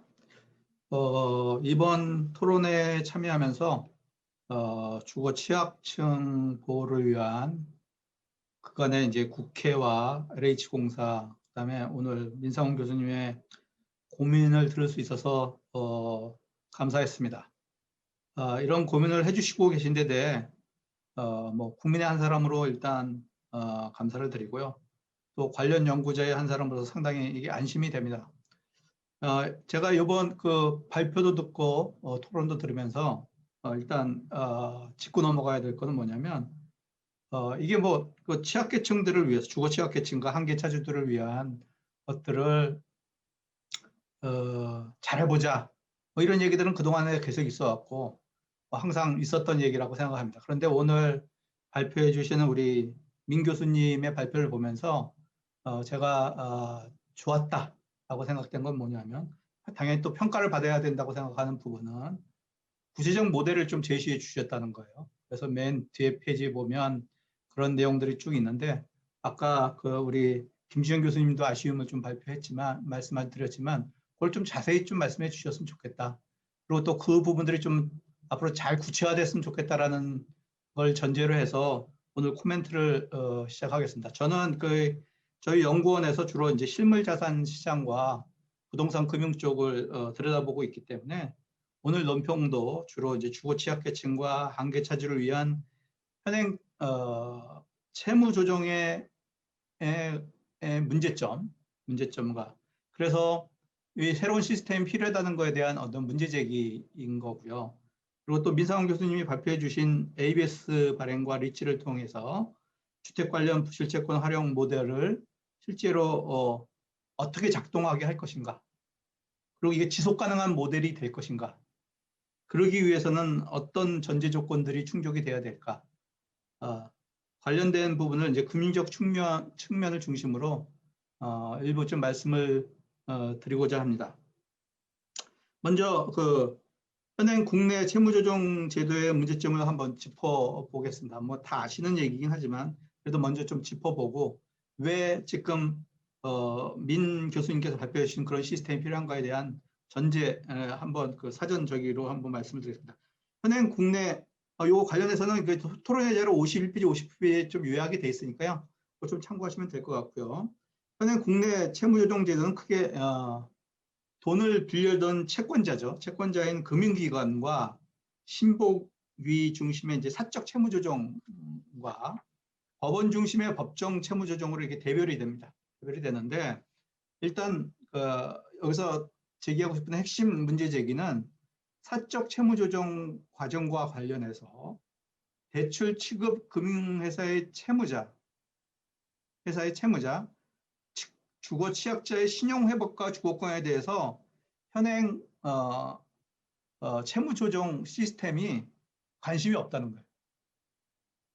지금 관심이 없다는 겁니다. 그러니까 새로운 시스템이 필요하다는 거죠. 그래서 국내 현행 사적 채무 조정 과정, 특히 사적 채무 조정 과정이 신보기에 과도하게 집중됨에 따라서 실제 대출을 취급하는 금융회사들은 채무 불이행자의 채무 조정 접근에 대해서 관심이 부족하고요. 실제 수행하는 역할도 거의 없는 상태입니다. 실제로 대출을 실행한 금융기관은 연체 가능성이 있는 차입 고객에게 신보기 프로그램 등에 대한 정보에 대해서 정보를 제공하는 역할을 주로 수행하고요. 실제 연체가 발생하는 경우에도 대출 원리금 확보를 위한 추심이나 채권 매각을 위한 통한 자금 회수에만 관심이 있지, 네? 채무자 관점에서의 채무 조정 역할은 없다고 보시면 됩니다. 없다고 보시면 되고요. 그래서 또 신보기는 어떤 문제가 있냐면 실제 채무 조정을 실행하는 신보기의 수입의 80%가 채권 금융기관의 분담 수수료에 의해서 나옵니다. 그렇기 때문에 신보기의 유인 구조가 채무자보다는 취약계층보다는 채권자인 금융기관 위주로 편향될 가능성들이 굉장히 높은 거죠. 그런 비판들이 있습니다. 그래서 현행 채무조정 프로그램이 채무자의 신용회복 및 주거 안정을 위해서는 그 시스템 자체가 아마 앞으로도 안 바뀔 겁니다. 이 지원 체제가 미흡하기 때문에 새로운 시스템이 필요하다. 이런 측면에서 민 교수님께서 제시해 주신 그 시스템이 선택권을 일단 뭐 그전에도 뭐 다른 시스템들이 또 있긴 하지만 새로운 선택권을 준다는 거, 채무자들한테. 그래서 좀 더 나은 그 주거 환경을 확보해 줄 수 있다는 차원에서 굉장히 의미 있다고 생각하고요. 그러면 법정 채무 조정은 그 역할을 제대로 하고 있느냐? 거기도 관심이 없습니다. 사실은 신용회복이나 거기도 관심이 없고요. 주된 관심이 채무조정 역할에만 이제 집중되어 있기 때문에 유효하게 작동하지 않는 그러니까 신용회복과 주거 안정성을 위해서는 이 채무조정 시스템 현행 시스템으로는 굉장히 미흡하다. 라는 것을 이제 일단 짚어보고 싶고요. 그다음에 민 교수님께서 이미 뒤에 뭐 여러 가지 뭐 사후 과제니 뭐 이런 쪽으로 제시해 주었던 것들 가운데서 제일 중요한 게 뭐냐면 신용 회복 및 주거 안정을 위한 재무 설계를 해준다든지, 그다음에 상담을 해준다든지, 지원이 뭐뭐가 있다라든지, 그다음에 배려 등의 장치가 지금 기존의 시스템은 없기 때문에 이 제도가 필요하다. 그래서 그러면 지금 주택 NPL 채무조정 제도의 개선 방향은 어떤 방향으로 가야 될 것이냐. 일단 민 교수님이 제시해 주신 주택 관련 채무조정 제도가 채무자 신용회복 및 주거안정 확보 방향으로의 관점을 전환한다는 거에 대해서 그 필요성에 대해서는 굉장히 공감합니다. 굉장히 공감하고요. 그런 차원에서 이 NPL 채무조정 시스템이 작동하기 위해서는 어떤 전제 조건들이 충족되어야 되는가에 대해서 좀 말씀을 드리고자 합니다. 일단 먼저 사업 모델 중 SPC가 있어요. SPC를 활용한 ABS 발행하는 거. 그다음에 리츠 운영에 있어서 자산 관리를 위해서는 신뢰성 있는 가장 먼저 하냐면 누가 이 사업을 이끌어갈 것인가가 중요하거든요. 그래서 그거는 공적 뭐 금융기관, 뭐 LH든 뭐 공공기관이든을 도입한다는 얘기인데 이게 보통 이게 시장에서는 주로 얘기하는 게 앵커 투자자라고 보통 얘기합니다. 앵커 투자자가 그러니까 AMC의 역할이죠. 대주주면서 이 사업을 주체적으로 이끌어갈 그리고 그 평판이 있는 이런 이 지속 가능성을 이 사업의 지속 가능성에서 제일 중요한 거라고 생각합니다. 그게 이제 여기서는 제한된 프로그램 구조상에서는 이 앵커 투자자로 주택도시기금을 얘기를 했습니다. 거기다 추가로 민간 투자 자금을 유치하는 형태인데 민 교수님도 이거 좀 이게 민간 투자자가 여기 들어오겠냐라는 말씀을 좀 이렇게 흐리게 표시했다라고 말씀하는데 안 들어오죠. 당연히 안 들어옵니다. 왜냐하면 이게 수익성이 확보되지 않으면, 그다음에 이게 유동화, 황금성이 확보되지 않으면 여기에 돈 투자할 사람은 없습니다. 그래서 일단 제시해 주신 것처럼 뭐 LH니 허그든 뭐 그다음에 주택금융공사 등 비영리 공적기관의 참여가 하나의 그러니까 앵커 투자자로서 하나의 유용한 방식이 될 수 있을 것 같다. 그렇지만 민간 투자자들이나 여기에는 그러니까 공공구성만 강조하다 보면 여기에는 결국은 뭐 세금이 들어갈 거겠죠. 세금이 들어갈 거고 그다음에 뭐 정부 자금이 들어갈 수밖에 없는 시스템이 될 거니까 여기서 이것이 지속 가능한 유효한 시스템이 되려면 완전히 공적 기능을 담당하는 형태로 하든지 아니면 민간 투자자가 여기 들어오기 위해서는 그 황금성과 그다음에 수익성을 확보해주는 시스템이 이 안에 있어야 된다라는 거고요. 그러기 위해서는 보증기관의 역할도 굉장히 중요하다고 생각합니다. 주로 이제 공적 보증기관으로서 이제 허그가 주로 이 역할들을 감당하는데 ABS 발행도 그냥 되는 게 아니고 보증이 있어야 됩니다. 그리고 뭐 여러 가지 이제 투자들이나 운영을 하는 데서 보증 없이 이 기능이 돌아간다라고 전혀 생각하지 않는다. 그래서 이게 어떤 공적 보증 또는 뭐 사적 보증이도 상관없습니다. 근데 보증 기관의 역할이 굉장히 중요하다라는 걸 말씀드리고 싶고요. 그리고 아까 토론 중에 계속 이 얘기가 좀 나왔습니다. 뭐냐면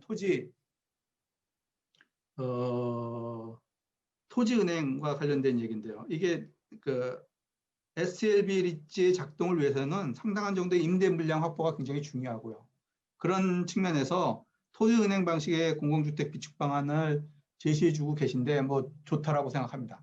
그렇지만 이 부분에서 그냥 MPL만 그러니까 생각할 게 아니라 또 이걸 좀 다양화하는 방안에서 주택연금의 해지담보주택 같은 것들도 한번 고려해 볼 필요가 있지 않겠나. 근데 이게 기관이 다르면 협의할 사항들이 많고 이해관계가 달라집니다. 이것들은 결국 정부가 나서서 해주는 수밖에 없다는 그런 얘기고요. 그리고 또 그 시스템 안에 좀 제시해 준 게 중에 한 게 뭐냐면 우선 매수권이라는 게 있습니다. 그래서 이건 뭐냐면 부실 자산이 발생하면 그거를 공공기관이 먼저 매수할 수 있는 권리인데 이게 굉장히 강력한 그 권리입니다. 강력한 권리인데 이 시스템이 원활하게 작동하기 위한 담보이기도 하고요. 그런 측면에서 이의 작동을 위해서는 정책적 백업이 반드시 필요하지 않겠나. 이게 우선 매수권이라는 것은 특권을 주는 것들 일종의. 그런 측면에서 이런 시스템 작동을 가능하기 위해서 좀 보증기관, 수익성과 황금성을 확보하는 거, 그다음에 임대의 물량을 다양한 경로를 통해서 확보하는 거, 그다음에 우선 매수권 등의 시스템을 갖는 어떤 정책적 지원 방안 이런 것들에 대해서 어떤 전제 조건들이 충족돼야지 이 시스템이 돌아간다라고 저는 개인적으로 생각합니다. 이상입니다.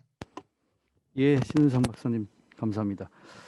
신 박사님 말씀을 간단하게 요약하면 기존의 그 사적 공적 채무조정 프로그램들이 세입자나 채무자의 주거 안정에는 관심이 없는 체계로 운영되고 있다. 따라서 신용회복 플러스 주거 안정을 위한 프로그램 모델은 매우 필요한 상황이다.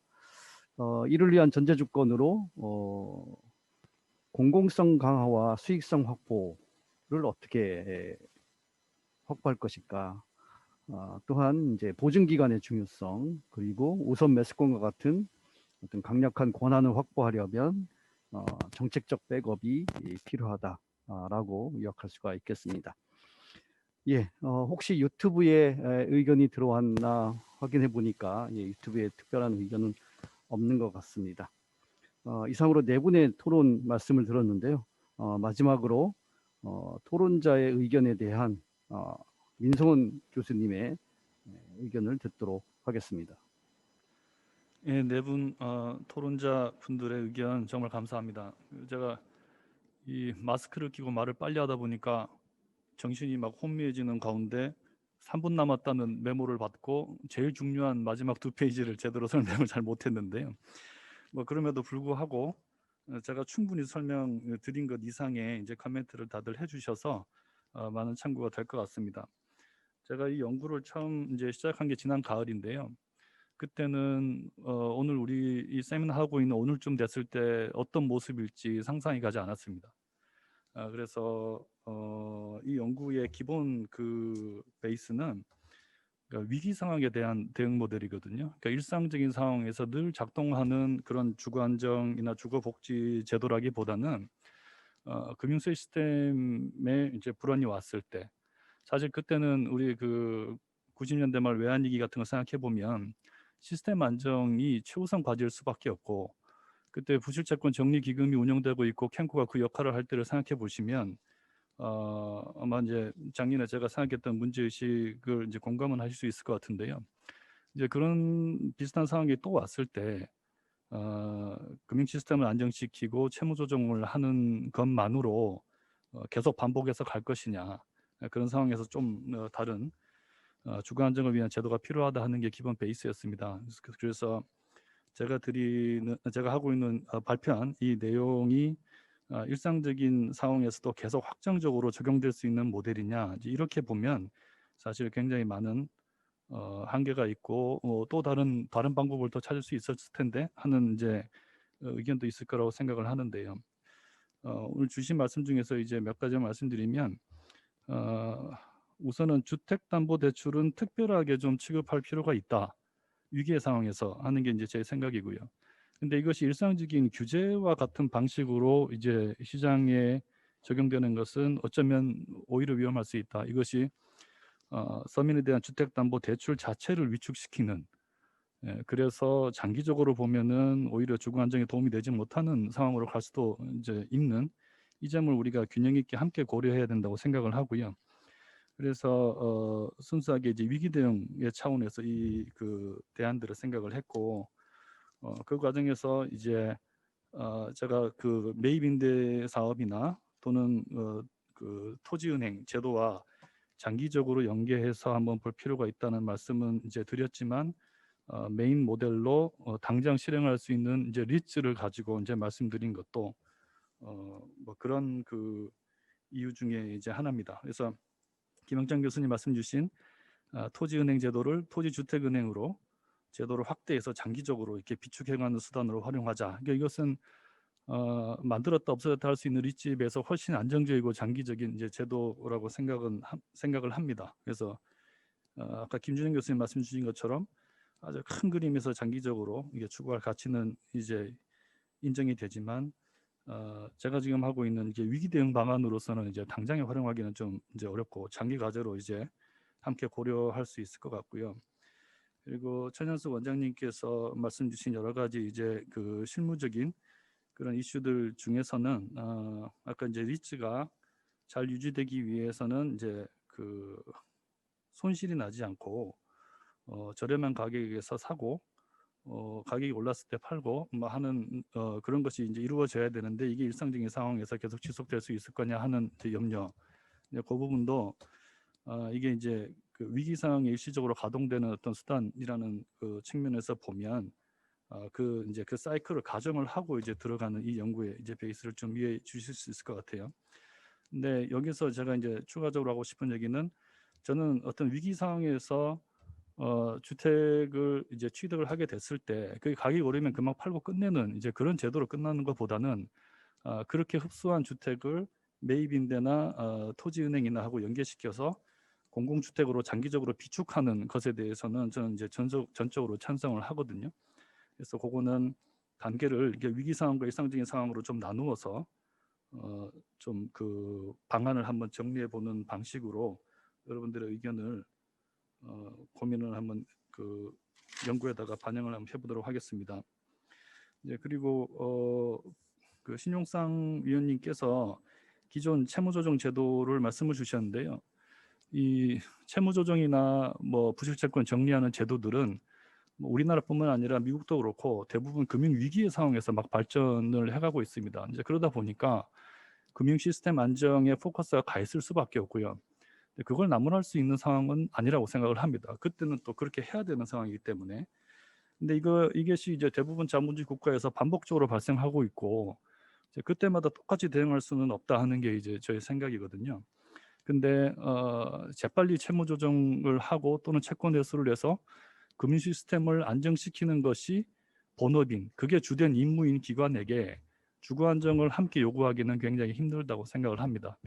네, 그런 면에서 기존의 캠코나 신복이나 이제 이런 시스템보다는 원래 주거 안정을 하고 그것을 위한 그 예산을 쓰고 그것을 위한 기금을 또 운영하고 있고 하는 그런 기관들이 이 일에 좀 적극적으로 참여해야 되는 거 아니냐 하는 차원에서 제가 LH나 기관을 언급하면서 공공기관의 참여를 지금 좀 주장을 하고 있는 것이고요.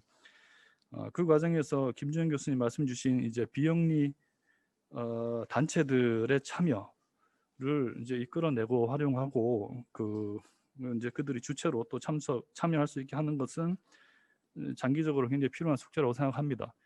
공기업이 모든 걸 다 할 수는 없으니까요. 근데 이제 아까 말씀드린 것처럼 위기 대응의 상황에서 굉장히 신속하게 움직여야 되고 그리고 많은 예산과 자금을 또 집행을 해야 되고 하는 이런 과정에서 가장 주된 이제 앵커의 역할은 공기업이 하는 게 맞지 않나 하는 게 이제 지금까지의 고민의 내용이고요. 이때 이제 사회적으로 활동할 수 있는 비영리 단체들과 어떻게 이제 온라인에서 할 거냐 하는 것에 대해서는 아까 주신 말씀 고려해서 계속 연구를 고민을 해보도록 하겠습니다. 이 정도로 제 답변 마치겠습니다. 예, 감사합니다. 민성 교수님의 발표 그리고 네 분의 토론 그리고 다시 또 민성 교수님의 토론에 대한 의견을 들었습니다. 예, 발제자, 토론자 여러분 모두 감사하다는 말씀을 드리겠습니다. 예, 이상으로 이제 발제와 토론을 마쳤는데요. 먼저 이번 토론회를 주관하신 한국토지주택공사 장충모 부사장님께 토론에 대한 소감을 말씀을 부탁드리겠습니다. 예, 오늘 굉장히 중요한 이슈를 가지고 토론회를 한 것 같습니다. 사실 이런 문제가 지금 뭐 이번에 뿐만 아니라 과거 이제 IMF라든지 국제금융위기라든지 그리고 2008년도 위기 때도 좀 계속해서 이런 문제가 나왔었고 그런 상황에서 LH가 이제 역할을 하기 위해서 여러 번 노력을 했었습니다. 지금 이제 그때하고는 조금 다른 게 지금은 이제 한계 차주하고 세입자에 이제 포커스가 맞춰져서 이렇게 좀 어떻게 할 것인가에 돼 있는데 그 공공이 어떤 그런 위기 때 공공이 해야 된다는 그런 것에 대해서는 전적으로 동의를 하고 있습니다. 다만 좀 저희들이 그 하는 과정에서 조금 주의를 좀 기울였으면 하는 것들을 말씀드리면은 실질적으로 그 금융위기 98년도에 저희들이 그때 외환위기가 일어나면서 그때 기업들이 보유하고 있는 그 부채들이 워낙 많아가지고 그 땅을 매입해서 유동성을 지원해주는 그런 게 있어서 그때 저희들이 한 2조 6천억 정도 해서 이제 저희들이 이제 사줬고요. 그리고 2008년도 금융위기 때도 그때 건설 부문의 유동성 위기가 있어서 기업 보유 토지를 저희들이 약 채권 3조 원을 발행을 해서 그때도 매입을 해줬습니다. 근데 이제 그 매입하는 것까지는 이게 좋은데 항상 그 이후에 이 매입 토지에 대한 어떻게 보면은 이제 굉장히 이제 부실 그 자산들인데 이거에 대한 이제 관리 과정을 이렇게 살펴보면은 현재 굉장히 많이 지금 현재까지도 저희들이 이것 때문에 좀 손실을 굉장히 많이 보고 있고 아직까지도 이 토지를 처분을 못하고 있는 토지들이 굉장히 많이 남아 있습니다. 그 정도로 좀 이렇게 쉽지가 않은 그런 상황이고요. 그리고 2013년도에도 그때 이제 민간이 그 부도가 많이 일어나면서 민간 사업자들이 그때 부도 임대주택도 저희들이 한시적으로 이렇게 매입을 해서 약 5,500억 정도 했었는데 이때도 지금 현재 그 부실 시공 그런 문제가 아직까지 남아 있고 그리고 노후주택 매입에 따른 수선유지 과다 발생 그리고 높은 공가 외나 운영 손실로 인해 가지고 이것도 저희들이 지금 연간 한 320억 정도 계속 지금 손실이 발생하고 있는 상황입니다. 이제 그 이후에도 계속 미분양 주택 이제 매입이라든지 아니면은 그 개인들이 하는 주택에 대한 한계 차주 지원을 위해서 그때 니치를 설립을 해서 2013년도, 14년도에 약 1,000호 정도, 3,000억 정도 계속 이제 매입한 사례가 있고요. 그리고 18, 19년도에도 국민 희망 임대 니치 주택이라고 해서 그때는 이제 이게 많이 신청을 안 해가지고 26호 정도로 이제 그친 사례가 있는데 사실 이제 그 정도로 이게 지금 공공에서 역할을 이제 하지만은 운영 과정에서는 그만큼 좀 이제 힘들다라는 걸 이제 부분을 좀 말씀드리고 싶고요. 그래서 이제 제일 중요한 게 뭐냐면은 매입 한계 차주가 발생한다고 해서 무조건 이제 매입해주는 그것이 아니라 매입했을 때 어떤 기준 그 부분이 굉장히 더 중요한 것 같다. 그리고 LH 공공기관에서 이 부분을 매입을 할 때는 이게 지금 개인 소유자의 주택인지 아니면 다주택 소유자의 주택인지 그리고 이분의 소득이 어느 정도인지 그리고 뭐 주택의 상태가 노후도가 지금 굉장히 뭐 심하다든지 안 한다든지 왜냐하면은 이것을 가지고 향후에 비치를 해서 이걸 회수를 해야 되기 때문에 그런 부분까지 이제 검토를 해서 어떤 매입의 기준을 이제 만들어서 해야 되는데 사실 매입 기준을 이제 많이 이제 이렇게 이제 좀 강화하다 보면은 이제 많은 분들을 이렇게 이제 구제를 못하는 그런 문제도 있는 것 같습니다. 그래서 말씀드리고 싶은 거는 이게 이제 채무 조정 과정에서의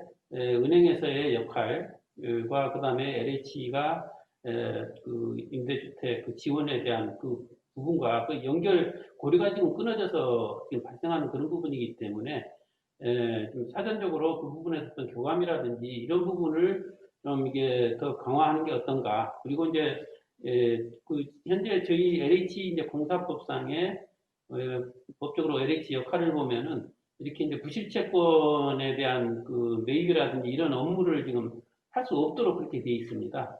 사실 이제 이 부분이 같이 연계가 되면은 우리가 매입해주면서 주거 안정하고 같이 매칭을 시켜서 이렇게 좀 해줄 수는 있는데 이제 그런 부분이 저희 이제 법에도 이제 공사법 역할에도 지금 없기 때문에 좀 이제 한계가 있는 것 같고